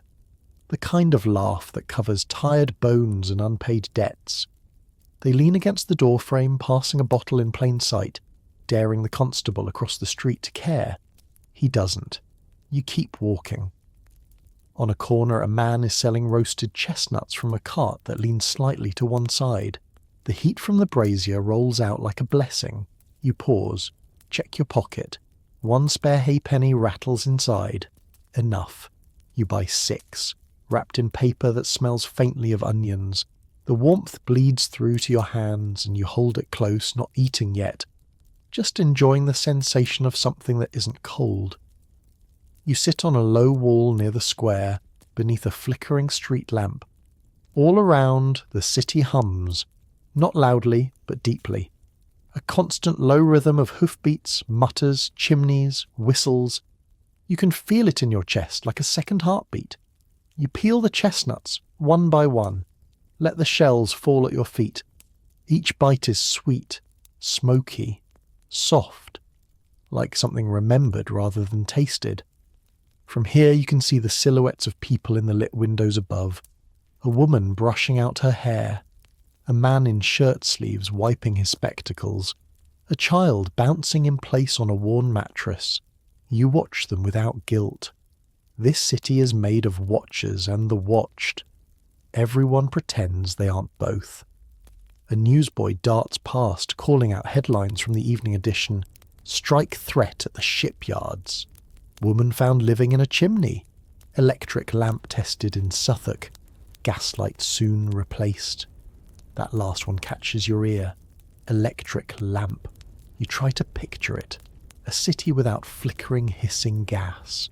Without the lamplighters with their poles. Without the yellow glow that makes every face look a little older, a little sadder. You can't imagine it. The chestnuts are gone. You brush your hands, tuck the paper into your coat pocket for later disposal and rise. The sky has deepened to the colour of soot. A few stars peek through, barely visible beyond the smoke. You don't expect them to stay long. As you cross the street, a carriage splashes through a puddle and soaks your ankle. You jump back, swearing under your breath, more out of routine than rage. The driver doesn't stop. Of course he doesn't. You make your way toward the quieter streets where the boarding houses lean, in close, whispering secrets in the dark. As you near your own doorway, you see it. A scrap of red caught in the knocker. You pluck it free. It's the corner of an envelope. No name, just a single line, written in ink that's begun to run from the damp. You left the theatre stubs. Thought you might still want them. No signature, just that. You open the door and step inside, and for once, the hallway doesn't feel quite so narrow. Inside, the boarding house breathes its usual musty sigh. Boiled fabric, old wood, and the faintest whiff of something scorched. Likely Mrs. Gillyflower's attempt at pie crust. You stand in the hall for a moment, the red envelope still in hand, boots dripping on the mat. The gaslight above buzzes softly, a quiet halo in the gloom. You slip the note into your coat pocket and climb the stairs slowly, the wood groaning with each step. As you pass the second landing, you hear the usual evening symphony. Mr. Hargood snoring already, someone clanking their wash basin, the widow in 6 humming under her breath. Something familiar, vaguely melancholy. Back in your room, you hang your coat and light the lamp. The glow warms the cracked walls, makes your shadow dance over the dresser like a silent mime. You take off your boots and lay your damp socks on the windowsill, hoping the cold glass might do them some good. You've given up hoping they'll dry. You retrieve the theatre stubs from your desk drawer. They're still there, still dry, still slightly bent at the corners. You match them to the note. Same hand. The slanted loop of the T in theatre, the odd dip in the Y of you. Someone familiar, someone observant. You sit at the edge of your bed and stare at the paper as if it might confess more than it does. Whoever sent it, they noticed. You left something behind, and they returned it. Not for any reward, just to be kind. Or maybe just to remind you that you were seen. That's a currency you rarely spend, being remembered. You tuck the note into the book you borrowed, between chapter 7 and 8, just before the vanished gentleman trades names with a banker in Dover. A hidden place, but not too hidden. You'll want to find it again. Dinner is over, the house is settling, the clink of spoons has stopped. Pipes groan in retreat. You have a choice now, to read, to write, to sleep. You choose the middle path. From beneath your bed you retrieve the tin box again. Open it. Add the note to the others. The flower, the buttons, the page from the map. You hold the tin in your lap for a moment before closing it, sealing it not just against dust but against the daily forgetting that life insists upon. You return it to its place. Your hands are cold again. You rub them, then reach for your shirt cuffs. A thread has come loose. You pluck it, then regret it. Now the seam gapes slightly, but there's nothing to be done tonight. You'll sew it tomorrow, or the next day. Or you'll just wear the waistcoat over it and pretend it's fine. That's the way of things. You undress slowly, folding each piece with care. Not because they're fine, but because they're yours. Each item a shield, a statement, a quiet prayer to remain respectable, even if no one notices. You slip under the covers, stiff sheets warming by degrees. You lie on your side, listening. Through the wall, the harmonium starts again. A hymn, faint and sweet. You don't recognise the tune tonight. You don't need to. Because in that music, in the note, in the small act of returning a forgotten thing, there's something you rarely feel in this life built of smoke and paper. Continuity.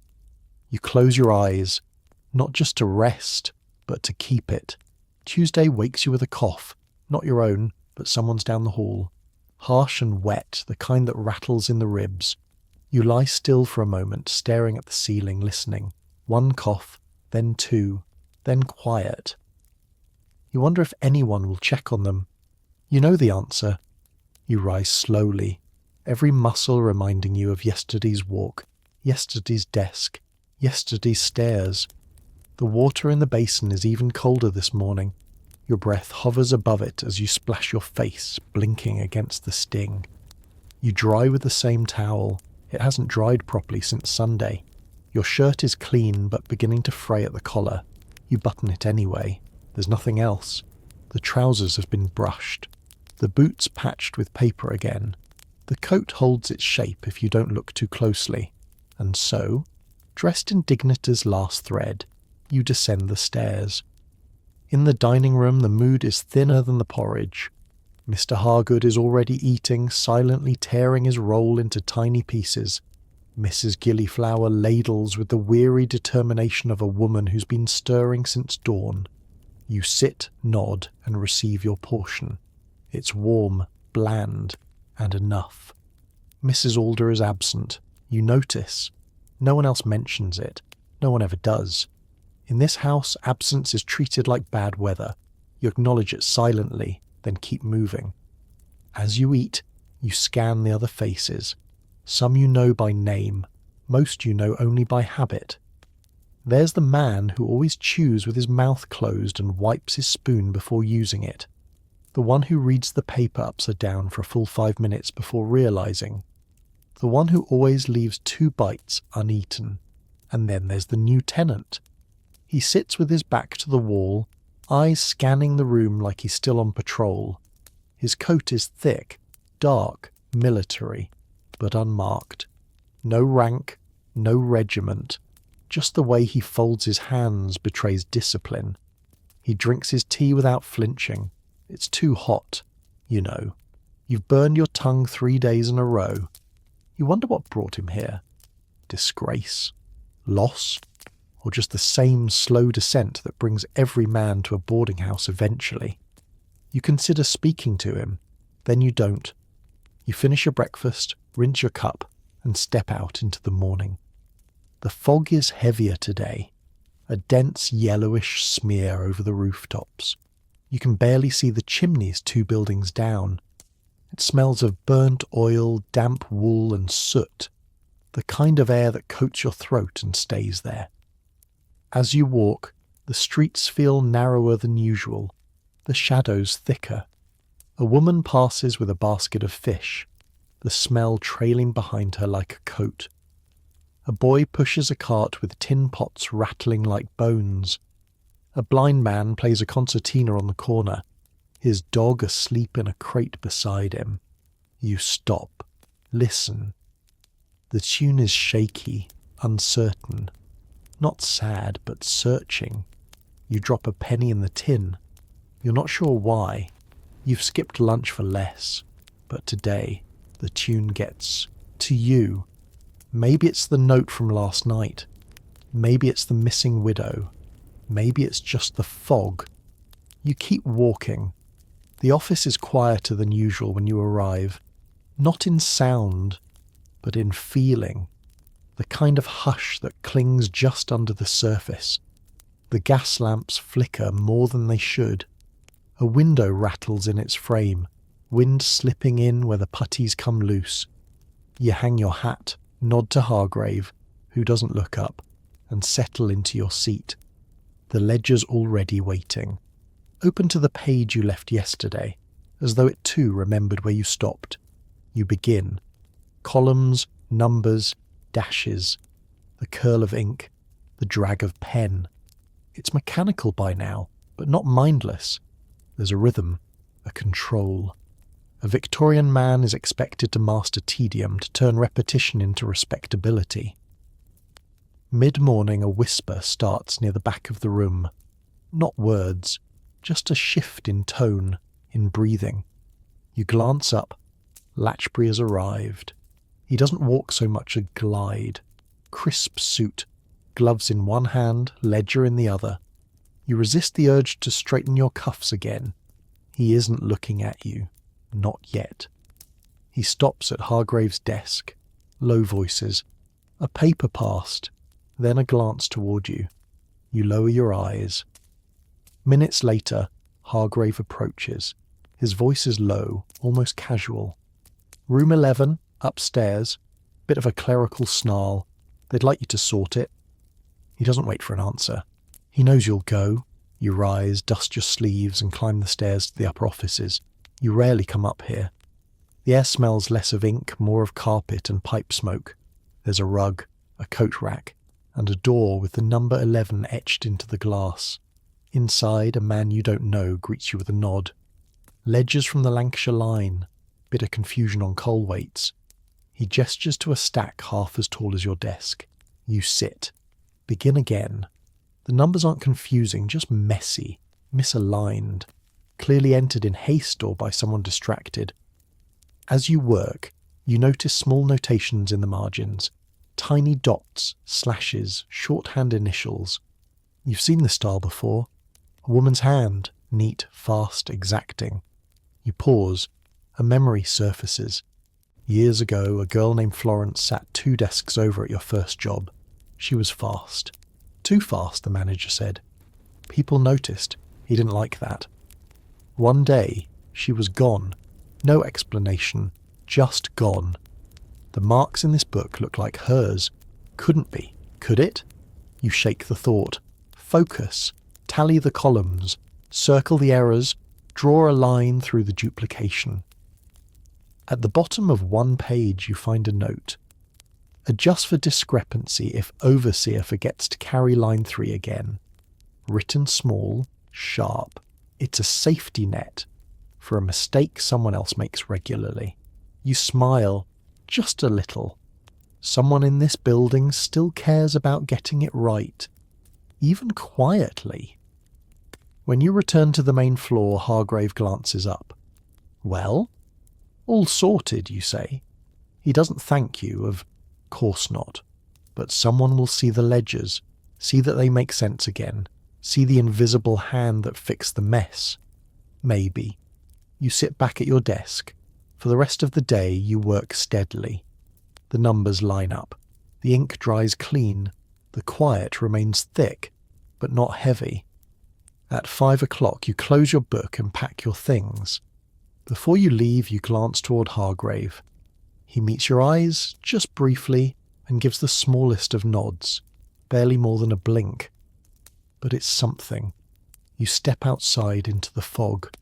Tonight you walk home slowly, boots clicking steadily on the stone with the sense, however slight, that something in the world is working the way it should, and that somehow you helped. You arrive home just as the fog thickens into something wetter, almost rain, but not quite. It drapes over your coat like a second layer and finds its way through your collar despite your best efforts. The boarding house door sticks a little as you push it open. Inside, the hallway's warm but not welcoming. The gaslight flickers overhead like it resents the job. You hang your coat and hat, flex your fingers and pause. The dining room is silent. Too early for supper, too late for tea. Just the in-between hour when the house feels like it's holding its breath. Upstairs you pass Mrs. Alder's door, still closed, still no sound. You hesitate, consider knocking, but you don't. Victorian politeness can be cruel in its restraint. You're not family. You're not entitled. So you walk on. Back in your room, the air is thick. The window's fogged from the inside. You wipe a circle with your sleeve and peer out. The street below is nearly empty. A milk cart rattles past. A lamplighter moves with practiced grace, igniting the posts one by one. His pole sways, hooks, lifts, flame blooms. It's a dance, one you've watched 100 times, but tonight it feels like ritual. You light your own lamp, pull the curtain, and begin preparing your one warm meal of the day. There's not much to work with. A small portion of lentils, half an onion, and the heel of a loaf that's gone more crust than bread. Still, you soak it in broth, slice the onion thin, and set the pot over the small stove that groans when lit. The smell is better than the taste will be. But that's half the battle, smelling like comfort. As it simmers, you remove your boots. Your socks are damp again. The left heel has torn open. You lay them over the back of your chair, close enough to the stove to dry but not burn. You think about mending them, then think better of it. You've got 2 more pairs, one almost whole. You eat slowly, spoon by spoon, staring at the flame under the pot even after the bowl is empty. The warmth settles in your belly, not quite satisfying, but anchoring. It reminds you, you're still here, still upright, still feeding yourself with what little you have. After washing the bowl in the basin, you sit by the window and open your notebook. Not the ledger, not the tin of scraps, just the small journal where you sometimes write things you'd never say aloud. You don't write sentences tonight, you write a list. Things I did today that mattered. 1. Fix someone else's ledger. 2. Didn't speak when silence was kinder. 3. Gave my last penny to a boy with a song. 4. Noticed the gas lamps turning on. You stop there. That feels like enough. You close the book, tuck it beneath your pillow, and lean back. The chair creaks softly. Through the wall you hear someone clear their throat. A door closes, pipes groan like a sleeping animal. The house settles into itself. And then, faintly, footsteps in the hallway. Pausing outside your door, you don't move. The knock never comes. The footsteps continue, then fade. You stand just long enough to slide the bolt on your door, not out of fear, out of ritual, because that's what Victorian men do. They secure what little they can. You don't go to bed right away.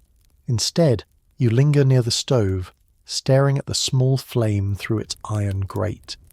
The glow pulses gently, casting your shadow across the warped floorboards in long, wavering strokes.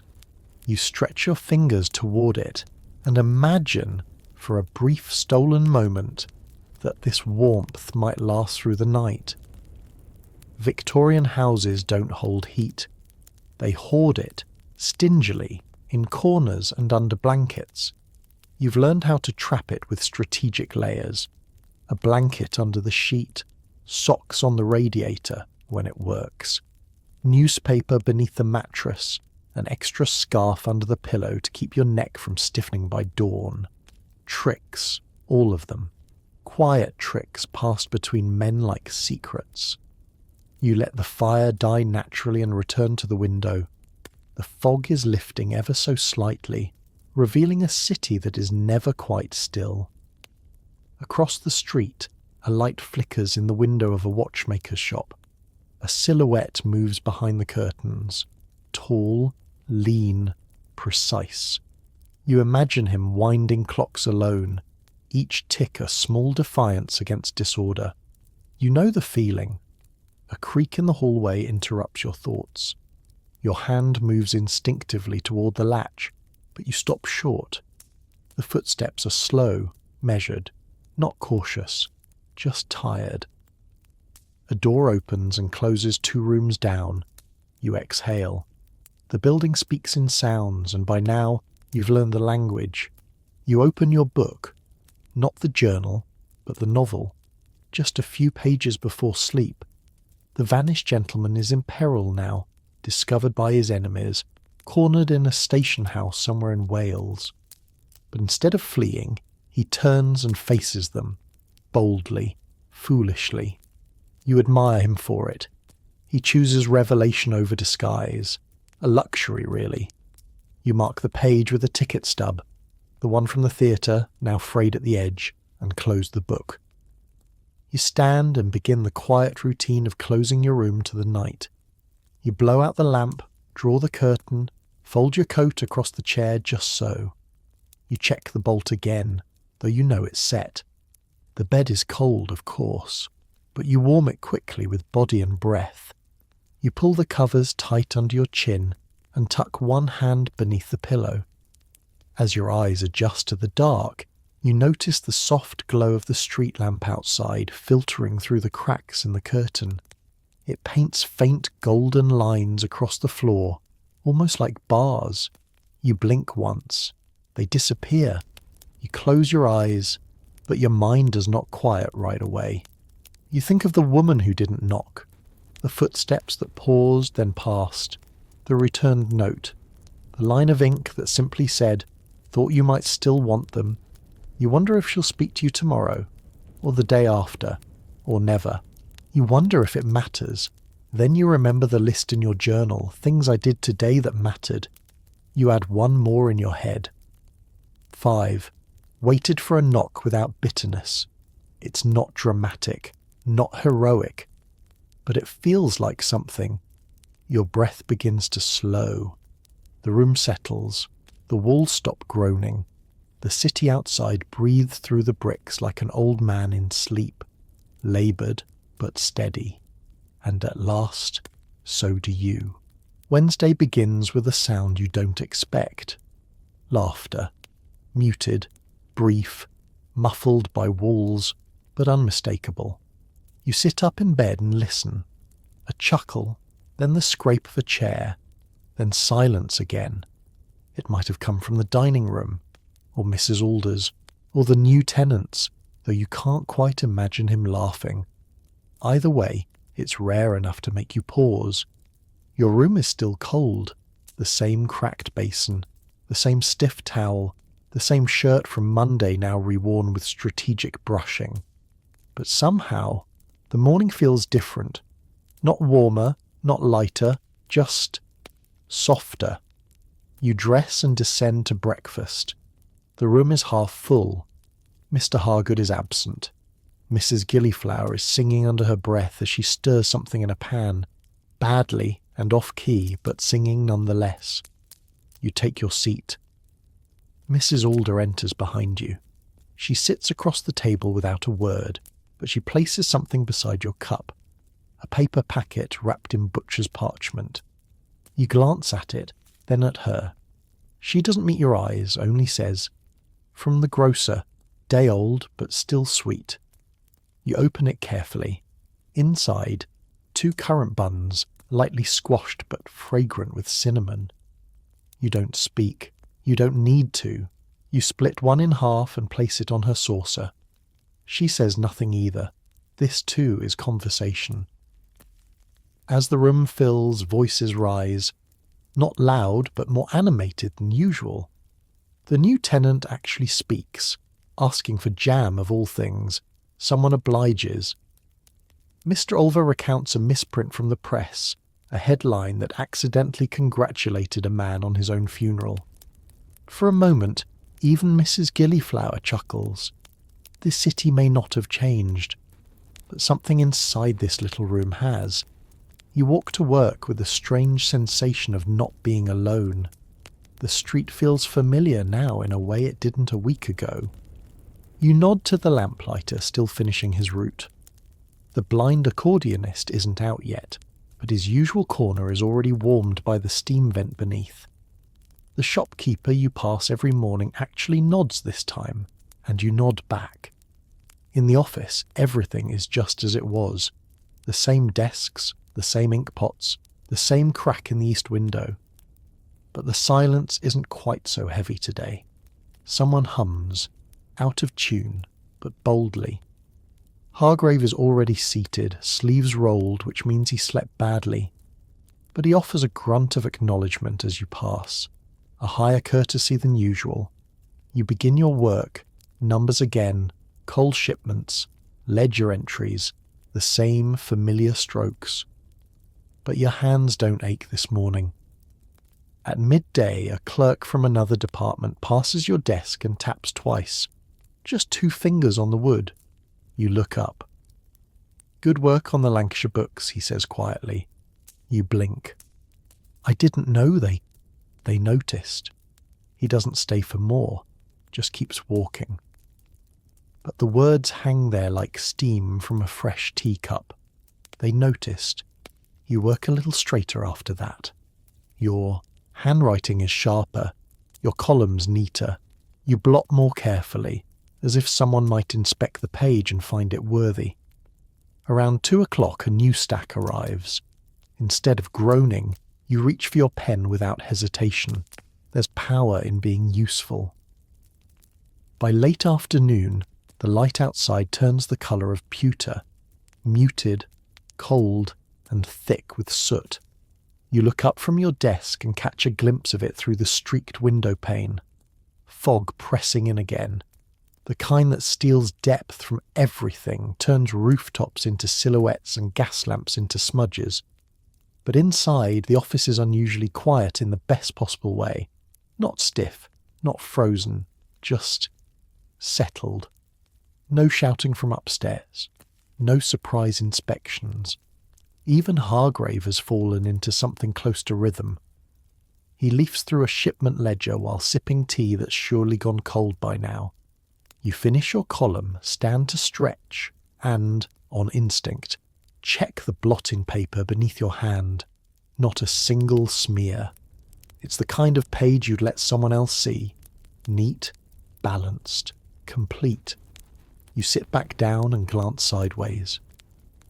Across the room, someone has left a small stack of foolscap neatly tied with string. It's marked for transport. You notice the handwriting. Tight loops, clean corners, the same as the note with the theatre stubs. For a second your fingers twitch, as if to reach out, but you don't. You watch instead. Whoever wrote that note is in this room. Not some ghost or dream, but flesh and breath and coat and collar. That alone is enough, for now. The rest of the afternoon drifts by in familiar motions. Pens scratch. Chairs creak. A whisper of coal smoke curls in through the window frame. Outside, footsteps echo in the alley like a soft drum beat. You work until the light fades too far, until you can barely see your page. Then you cap your pen, stack your papers, and stand. As you gather your coat, Hargrave speaks. Not loudly, just enough. "You're steady," he says. "That's something." You blink, then nod. It's the first compliment he's offered since you started here, and it feels real. Not flattery, not obligation, just an observation with weight. You step out into the evening. The fog is so thick it muffles your boots. The gas lamps glow like small tired suns. You walk slower than usual, coat collar turned up, face toward the damp wind.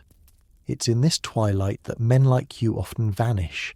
Into pubs, into alleys, into factories and flop houses. But not tonight. Tonight you turn left at the fruit stall. You don't know why. But your feet carry you to a familiar side street.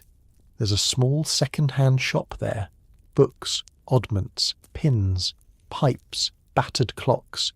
You've passed it dozens of times but never entered. Tonight you do. Inside it smells of dry paper and old glue. A man behind the counter glances up, nods, then returns to whatever book he's pretending to read. You wander. Your fingers trail over spines and wood and brass.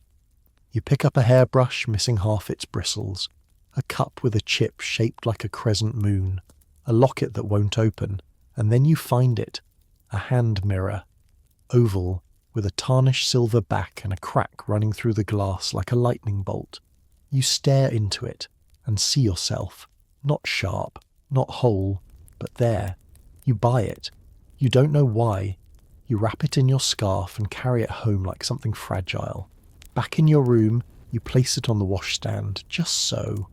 It's flawed, worn, but it reflects light, and that's enough. The mirror sits quietly on your washstand, catching the soft flicker of your lamp, as if it's trying to decide whether to keep the light or send it back. You look into it again, briefly. The crack running through the glass splits your reflection in two. You smirk, not in humour, but in recognition. You felt like that for years. You wash your face slowly tonight, more carefully than usual. The towel is stiff but warm from being draped near the stove.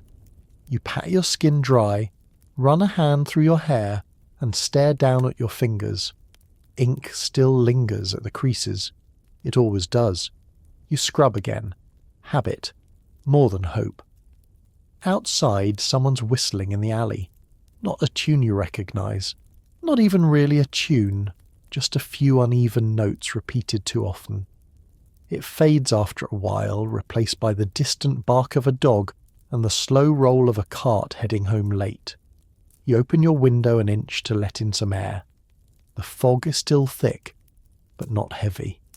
It curls around the window frame like smoke, bringing with it a chill that sharpens your senses.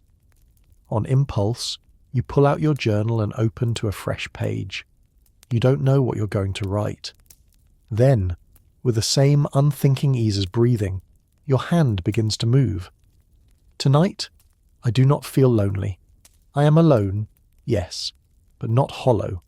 Something held, something quiet, something true.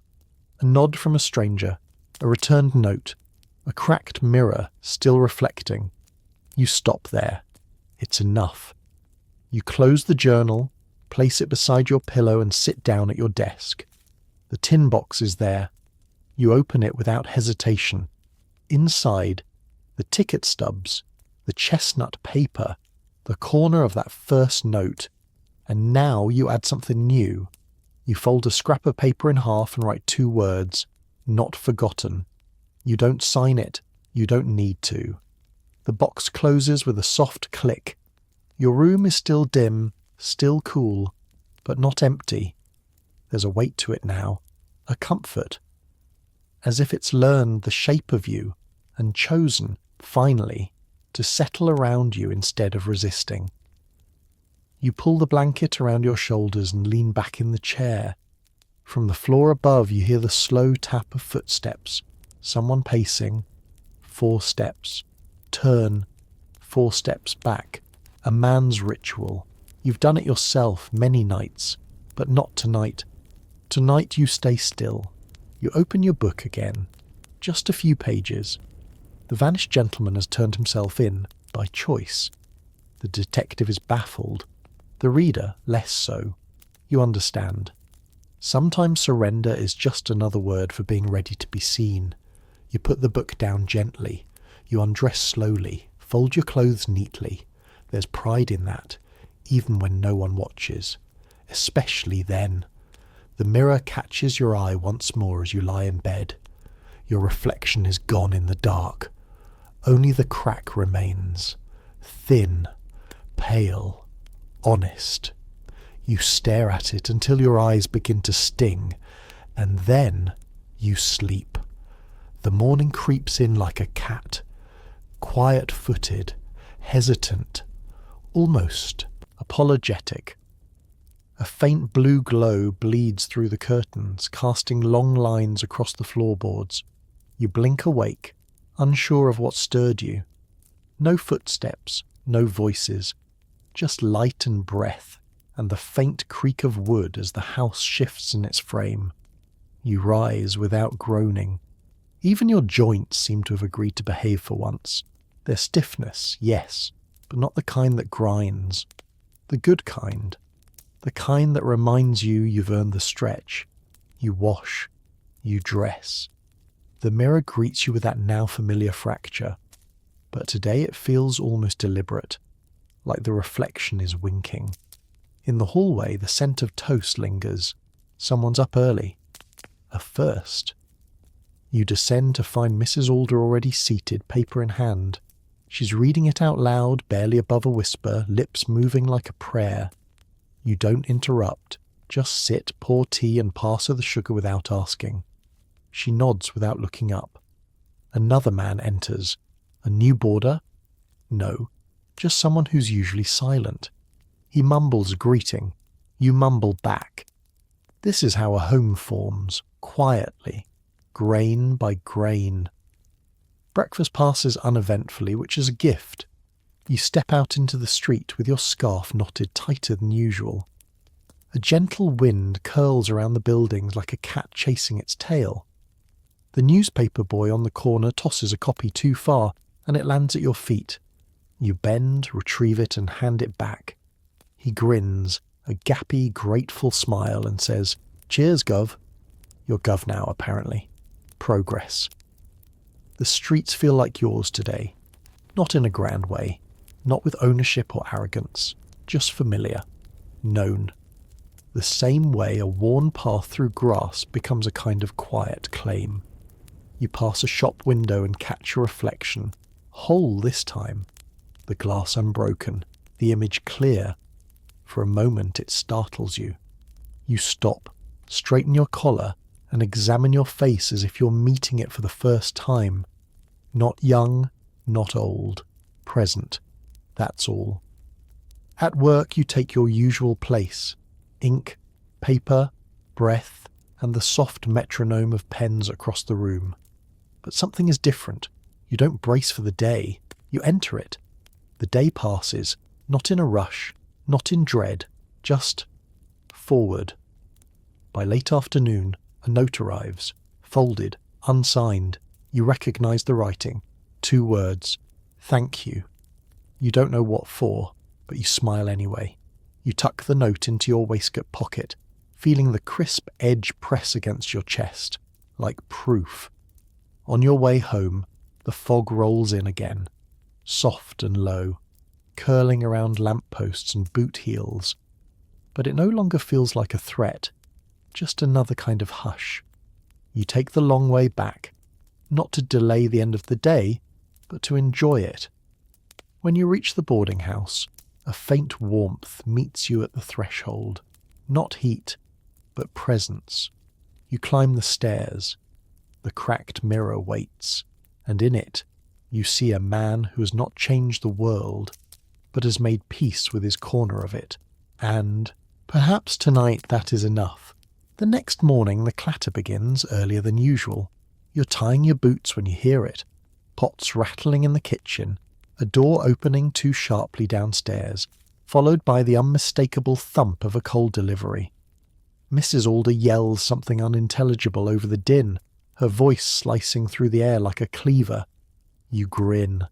The house is awake, and so are you. The air is colder today. You can feel it through the floorboards, through your shirt sleeves, through the sigh of the window pane. Autumn has shifted into something crisper, hungrier, the kind of cold that nudges men toward wool and silence. You wrap a scarf twice, tug on your gloves, and step out into the street just as a chimney sweep brushes past. He's a boy, not more than 16, with soot on his lashes and a skip in his step. He whistles, even as the black dust clings to his collar. Not long ago you might have looked away. Today you nod, and he nods back. You walk faster than usual, not out of urgency, but because the morning feels sharp in that invigorating way, like biting into an apple before it's ripe. The city is louder, more alive. Horses snort, carts creak, boot heels echo, and someone on the corner is selling roasted chestnuts from a brazier that hisses with heat.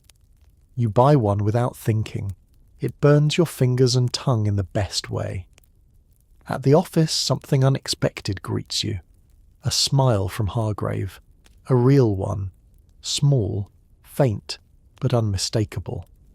He points to a stack of shipping manifests. Your figures last week lined up perfectly. Not common, that. You offer a polite nod. Inside, though, something unknots. You hadn't realised how tightly you'd been holding your breath for weeks now, hoping to be seen, to be counted, even if only in ledgers. You settle into your desk, the familiar rhythm already humming through the room, pen to paper, page to stack, the machine of men ticking forward. But today, something shifts. You hear it. Not just the scratch of nibs or the cough of old lungs, but the breathing of the room itself, the way the whole space inhales when a delivery arrives. the way it exhales when the hour hand creeps past 1 o'clock and no one moves to lunch. You are part of this machine now, no longer foreign, no longer temporary. You realise something else too. This desk is yours, the ink stains, the dull-bladed knife, the corner where the wood is worn smooth by your own sleeve. You belong here. It's not glamorous, it's not loud, but it's real. At midday, Hargrave calls for you. You expect a reprimand. Instead, he asks you to come with him, downstairs, into the warehouse. You've never been inside. You follow him through a corridor that smells of mould and sawdust, past crates marked in smudged pencil and ropes that hang from ceiling beams like sleeping serpents. He opens a side door.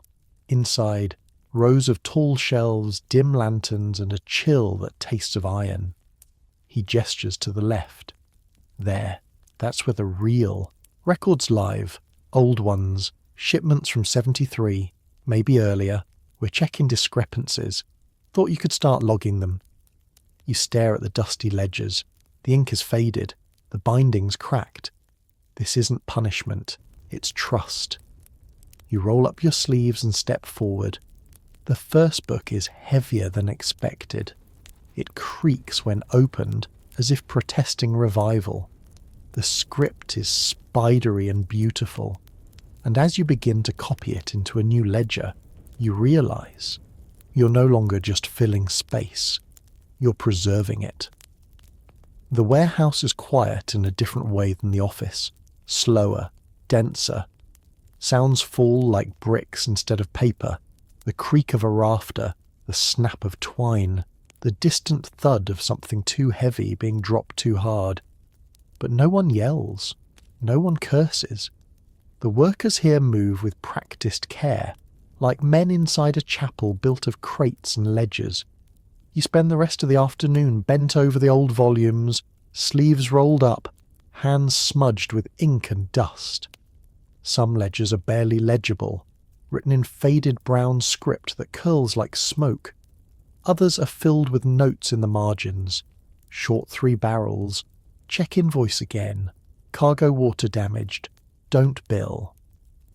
These aren't just numbers. They're voices. You begin to hear them. The paper tells you things no one in the office ever mentioned. There was a flood once, a fire another year. One of the porters, Dobson, apparently vanished in 77 with an entire crate of cinnamon bark. The note about him is scratched angrily into the margins. Dobson never returned.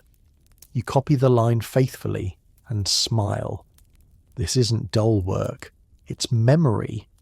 You break only once, leaning back against a cold stone column, arms stiff. Your stomach growls, but you ignore it. In your lap is a record from the spring of 1872. For no reason you can explain, you find yourself pausing at a particular shipment. 2 crates of saffron bound for Liverpool marked "Handle with care. Value exceeds $40. Someone had underlined the line. You stare at it for longer than necessary. You picture the crate in your mind, the scent, the risk. Someone packed it with trembling hands, maybe. Someone else opened it and breathed in sunlight and spice. Suddenly the warehouse doesn't feel cold anymore. By day's end, you've filled half a fresh ledger. Hargrave returns, takes a cursory glance, and, without a word, leaves a fresh pencil on your table. Not a comment, not an order, a gesture. You leave late, long after the others. The street outside is cloaked in twilight. The fog's thinner tonight, sliding across the cobblestones like silk. Somewhere a gas lamp flares to life with a pop. You feel calm, not triumphant, just calm. You pass the chestnut vendor again, and this time buy 2. 1 for now, 1 for your coat pocket. You like the idea of finding it later when your hands are cold. At the boarding house, there's a letter tucked beneath your door. The handwriting is unfamiliar. You open it carefully. Inside, a sheet of thick cream paper folded with care. The message is short. To whoever returned my note, you were right. not forgotten. No signature, just a pressed violet tucked in the fold. You stare at it for a long while, then slowly you take the tin box from your drawer, open the lid, place the flower inside. Doesn't matter who sent it, or why. What matters is that the world, even this grimy, grey, soot-streaked world, still surprises you, still nods in your direction now and then, as if to say, "You're here, I see you." You close the box, slide it beneath your bed, and for the first time in weeks, you sleep without dreaming. Because you no longer need to escape, you're already where you belong. The following week begins with a scrape of chairs and the clink of teaspoons against china. Breakfast is quieter now, not because people are silent, but because you are different. The loudness of the world has softened somehow, as if everything is wrapped in an extra layer of wool. At the boarding house table, Mr. Evans reads aloud from the newspaper again, something about a foreign crisis on the continent, but you only half listen. Your mind is still in the warehouse, surrounded by dusty ledgers and the strange serenity of being unseen and uninterrupted.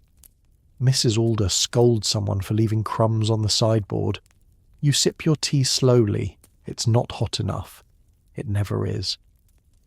But the rhythm of the morning feels more bearable now. You're starting to see it not as monotony, but ritual. Repetition as comfort. Repetition as proof that you're still here, still waking up, still returning to something. Outside, the fog is so dense it looks like breath, the kind that hangs in front of your mouth on winter mornings, ghost-like and brief. You cross the street to work with your scarf tight, gloves tugged and head lowered. Everything looks the same as yesterday, and yet you feel different. Like something inside you has shifted, subtly but permanently, the way a bone quietly knits after a fracture. The clerk room is dim when you arrive. No Hargrave yet. Just the sound of a few early risers rustling through their notes, warming their hands over the radiator pipe that runs beneath the front desk. You nod to them. They nod back. It's strange how these small gestures carry so much weight now. Before anyone else arrives, you take a quiet detour down to the warehouse again. No orders, just a pull. You want to see the ledgers again. There's something reassuring about them, about their fragility and permanence. How a smudged name or wrong digit can ripple forward through years of accounting or disappear entirely into the paper folds. You trace a faded name with your finger, M. Alcott. Not a name you recognise, no one you know. But somehow you wonder if he wondered the same things you do when he signed this page. Whether he mattered, whether he'd be remembered, whether anyone would read his numbers again in a different century.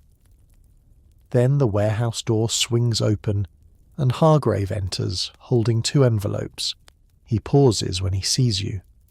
"Didn't expect you down here." You straighten instinctively. "Just checking the record shelf, making sure things were in order." He nods once. "Good. I was hoping you'd take to this part of the work." He hands you one of the envelopes. Inside is a tightly folded assignment sheet.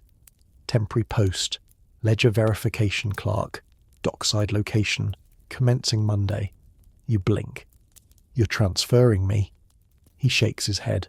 "No, loaning, for 3 weeks. They need someone fast with figures who doesn't mind damp floors and bad tea. I told them I had just the man." You hesitate.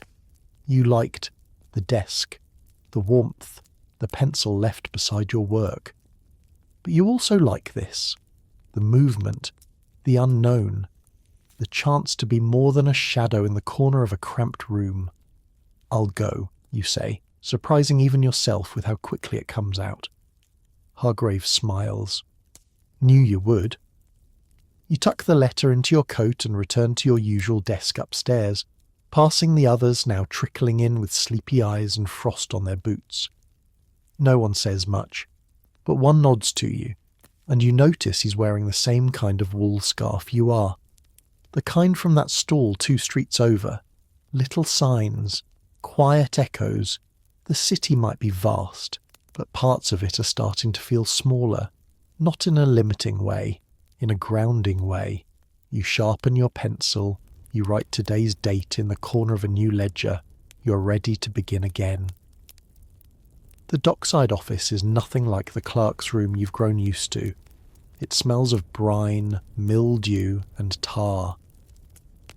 The windows are streaked with soot and seagull droppings.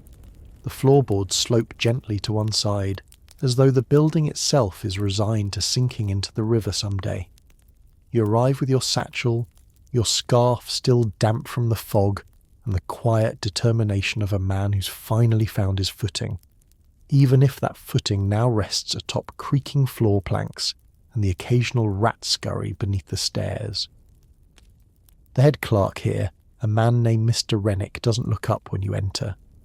He simply gestures to a stool by the window and mutters, "Ink's in the drawer, don't touch the top shelf," then goes back to his calculations, which he seems to be performing without moving his lips, but with the angry focus of a man attempting to solve a puzzle in a burning room. You sit. You start. The ledgers here are thick, water-damaged monsters. The pages have swelled and warped over time, and each one feels like lifting a slab of wet wool. The numbers are frantic, scribbled mid-transaction by dock clerks whose hands must have been half frozen. Half of them are in shorthand or code, peppered with slang you can barely decipher. But you recognise something. Underneath the chaos, it's still a story. Shipments received, goods dispatched, weights corrected, disputes noted in shaky red ink. 3 crates rum missing, one line reads. Then beneath it, in another hand, search the hold, Barlow drinks. You grin.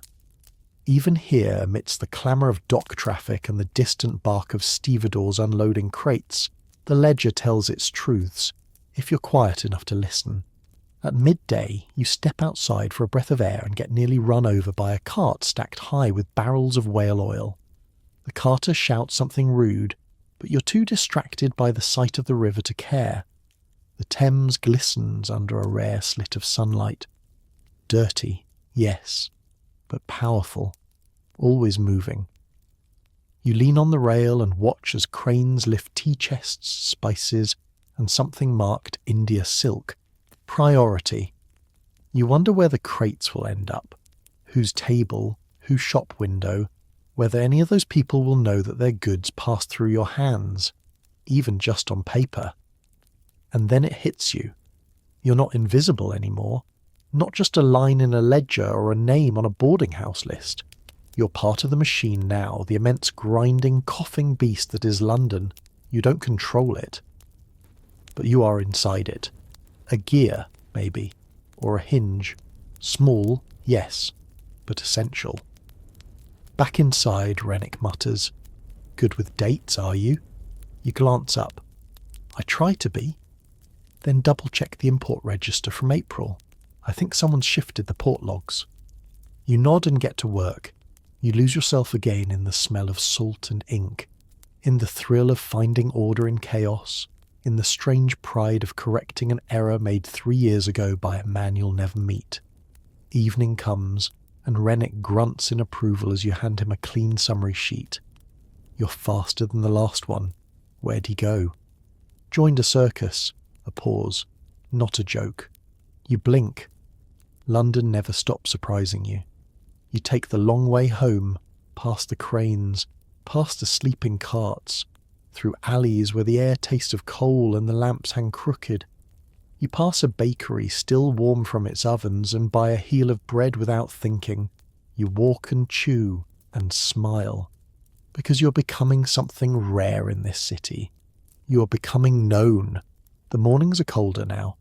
The frost no longer melts by mid-morning, but lingers in gutters and clings to the railings like stubborn lace.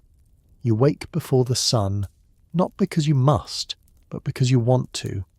There's something about that hour, when the city hasn't quite stirred, that makes you feel like you're ahead of it all just slightly. You eat quickly, wrapping the remaining half-loaf in a handkerchief before stepping into the dark. The streets are silvered with frost. Your breath floats like chimney smoke, and your boots leave sharp, satisfying prints on the stone. The dockside office waits, as grim and damp as ever. But now it feels familiar. Yours, even. Rennick no longer ignores you. He grunts in approval when you enter, and on occasion he even slides the sugar bowl in your direction before you ask. That's the closest thing to affection you're likely to get from him, and frankly, it's enough. You dive into the ledgers like a diver into dark water. There's a rhythm now. Crack spine, flip page, scan left to right, right to left, then double-check the columns. Ship names blur into each other. The Pearl Queen, the Helena of Kent, Fortitude's Promise. You imagine their sails catching wind, their bows slicing through waves, and somewhere, far from here, the cargo you logged is being unpacked by hands just as calloused as yours. It's a strange kind of intimacy, this work.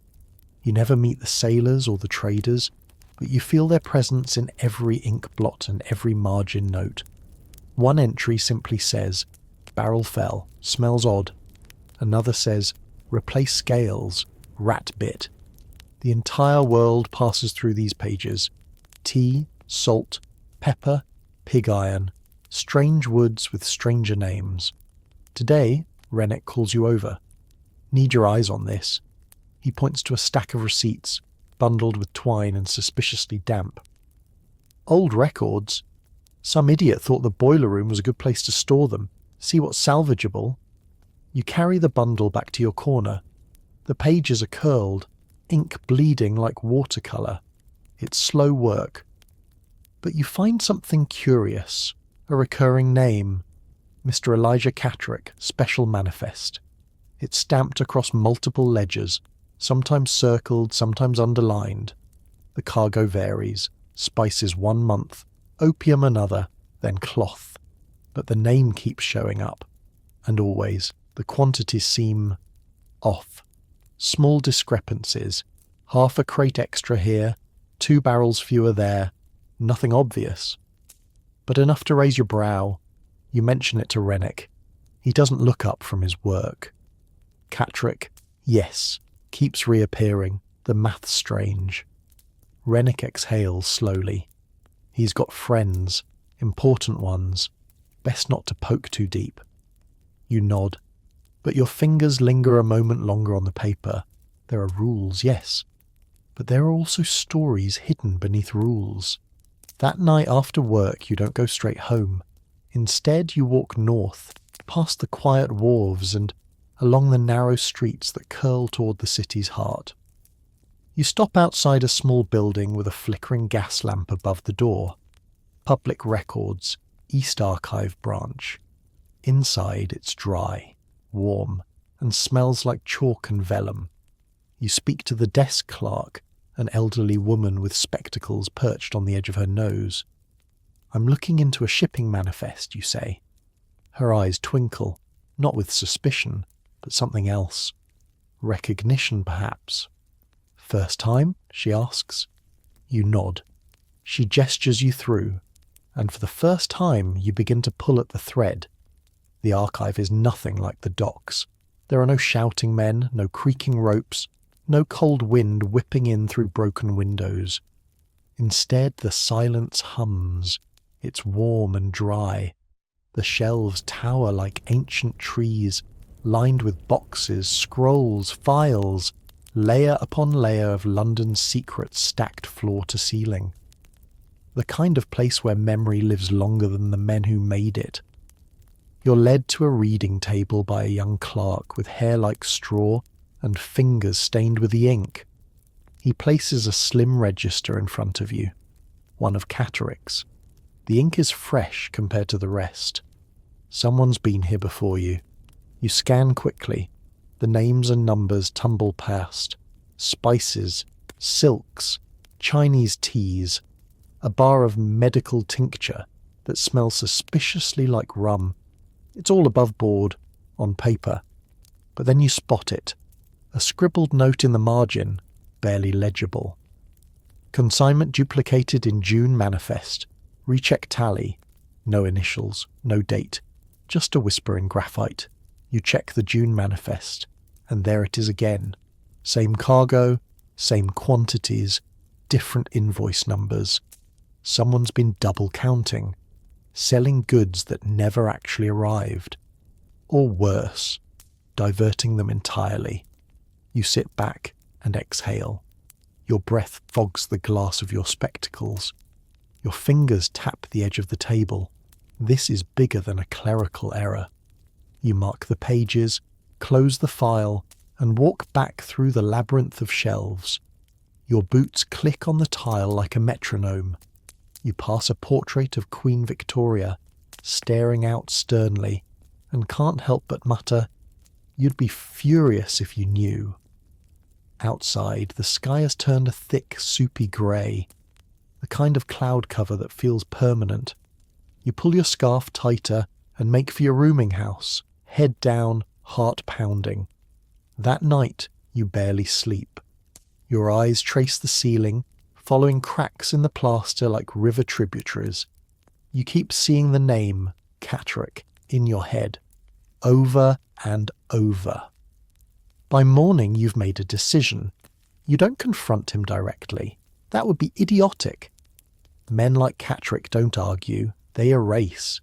Instead, you start small. You begin slipping questions into conversation. You ask dock workers about missing crates. You double-check weights. You cross-reference ship's logs against customs records. And all the while, you make notes, quietly, carefully, a ledger of your own. You start using a system you learned from a former army clerk. A series of dots and lines in the margins that only you understand. A red mark for inconsistencies. A blue one for vanished goods. A small star for anything that smells like bribery. It's tedious, but thrilling. Rennick watches you one day as you work late, candle burning low. "You always this nosy?" he asks without malice. Only when the numbers start lying. He doesn't press further, just nods once. That's all the permission you need. Weeks pass. You gather pages, threads, whispered rumours. You track not just Catterick, but others too. Names like Lyle, Beecham, Harrow. Men who float above the docks, faceless and clean, never seen lifting a barrel, but growing rich just the same. You begin to understand the city not as a place, but a pattern. One that rewards silence and punishes truth.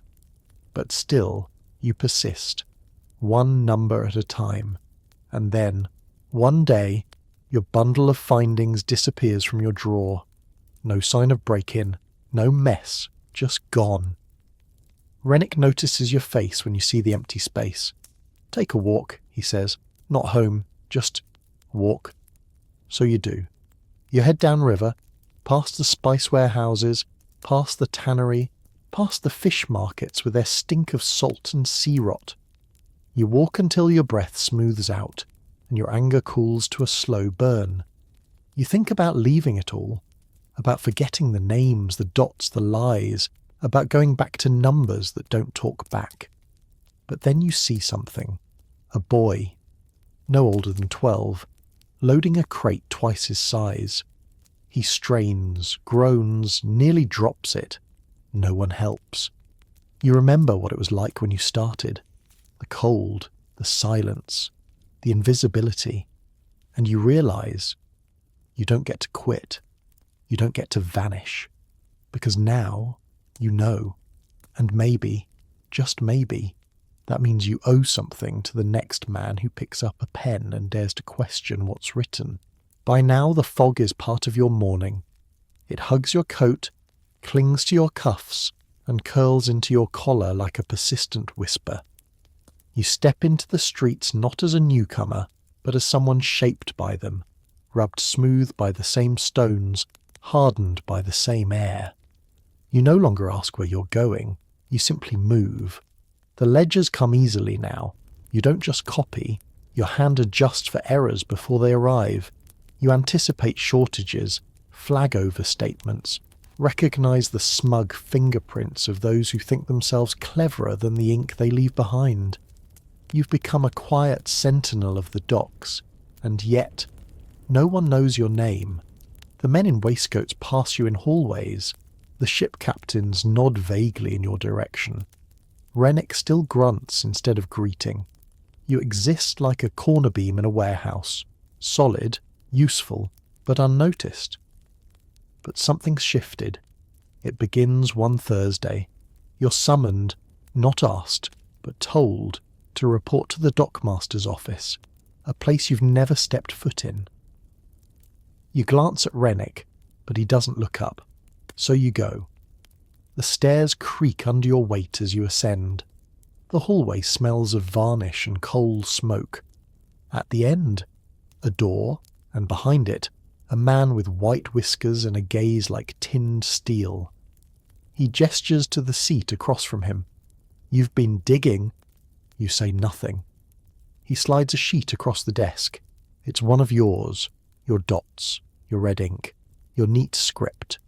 Your hands don't shake, but your lungs tighten. He doesn't accuse. He simply speaks. Impressive work. And stupid. You almost laugh. Almost. Do you think the city runs on honesty? He asks. Do you think the grain arrives on time because men follow rules? You answer quietly, I think it rots slower when someone's watching. That gives him pause. He leans back, taps a pipe against the edge of his chair. Finally he says, You've got two choices. Keep scribbling in ledgers or come upstairs. Learn the gears behind the cogs. You ask, And what would I be learning? He smiles without warmth. The art of seeing clearly and choosing when to speak. It's not a bribe, it's a door. And for the first time you hesitate. You leave without answering. You walk slowly, head low, boots echoing across polished wood. The air outside tastes of iron. That night you sit by your window. The city is a sea of lamps. You can't see the river, but you hear the gulls. Always the gulls. You pull out a fresh ledger. Not for the dockmaster, not for Rennick, for yourself. You begin writing. Not in code, not in red ink, not in dots and dashes, but in full sentences. You write about the man who paid a boy in biscuits instead of wages, about the barrel that fell because it was packed too quickly, about the bribes, the threats, the man who offered you a job without ever saying the word corruption. You write because the silence has weight now, and maybe, someday, someone will read it. Maybe not, but you'll keep the pages dry, ink sharp, names spelled correctly. You'll preserve the truth, even if it isn't safe, because the truth, once written, can wait longer than any man. The following weeks pass like footsteps down a long corridor, measured, echoing, deliberate. You keep your routine, ink, paper, silence. But something's different. You begin to listen harder to the conversations that used to wash past you like waves. You notice who flinches when certain names are said. You mark the patterns in the cargo sheets that no one else checks twice. Your eyes become trained not just on numbers, but on the invisible tug-of-war behind them. One morning, a name reappears, Beecham. You'd thought he'd vanished, folded into some comfortable exile after Catterick's operation started unravelling. But there it is, Beecham, listed on a consignment of lamp oil, routing through a warehouse you know was shuttered last month. You don't confront, you compile, a page here, a page there, until one night you return to your room and find the window latch undone. No sign of entry, nothing missing, just shifted. A scarf moved, a chair angled slightly off, the distinct smell of pipe smoke you don't own. You don't sleep that night. By morning, your notebook is hidden deep behind a floorboard. You carry only scraps now, codes etched into receipts, a folded invoice marked with a smudge. Your trust narrows, thins like old twine. And yet, Something else grows in its place. Resilience.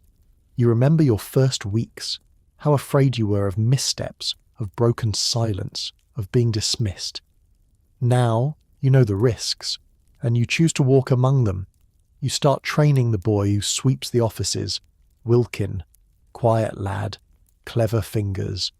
You teach him how to tally with accuracy, how to hide a note in a cargo manifest, how to tell if someone's read a file and replaced it carefully. You don't say why, but he watches you the way you once watched Rennick. One fog-sodden evening, you and Rennick stand beneath the gas lamp outside the docks. He's got his coat collar up, breath clouding. You offer him a slip of paper with a new anomaly. 2 crates listed, only one ever delivered. He squints at it, then at you. You always chasing ghosts? You shrug. Ghostly footprints, he grunts, but he doesn't throw it away. Later that month, a man from the dockmaster's office is quietly reassigned to Aberdeen.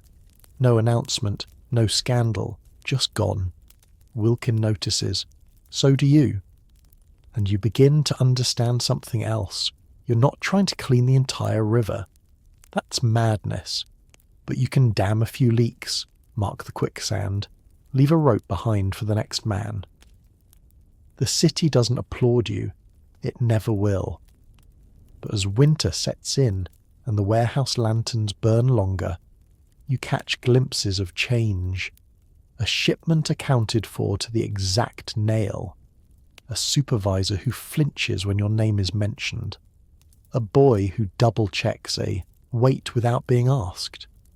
You lie in bed one night and think about the man you were, the one who stepped off the cart, knees shaking, boots too thin. And you realise something strange. You haven't just survived. You've become part of the walls. The kind of man who remembers the shape of every crate, the pitch of every lie, and the cost of every silence. And maybe, someday, when Wilkin sits where you sit now, he'll do the same. He'll watch, he'll listen, he'll write. Because Victorian London doesn't need heroes, it needs memory, and memory lives longest in ink. You made it, friend. All the way through the alleys and ledgers, the fog and the firelight, the crooked crates and the quiet codes. And maybe, just maybe, you came to see what life really looked like for a man who spent his days beneath the surface of Victorian London, where silence was safety and truth was heavy. Now, let the bustle fade. Let the clatter of hooves and the crack of crates settle into the distance. You can leave the cold, damp walls of the docks behind. Let the smell of coal smoke and wet rope drift away. Let the soft creak of ledger paper be the last sound in your ears. Your bed is warmer than that boarding room, your world gentler than the fog-drowned streets. Take a deep breath. Exhale slow. You've done enough for today. There's no ship to tally, no ledger to close, no secrets left to whisper. Just you and rest. Let your thoughts settle like dust on the shelves of that long-forgotten archive. Let your dreams wander where the ink still remembers,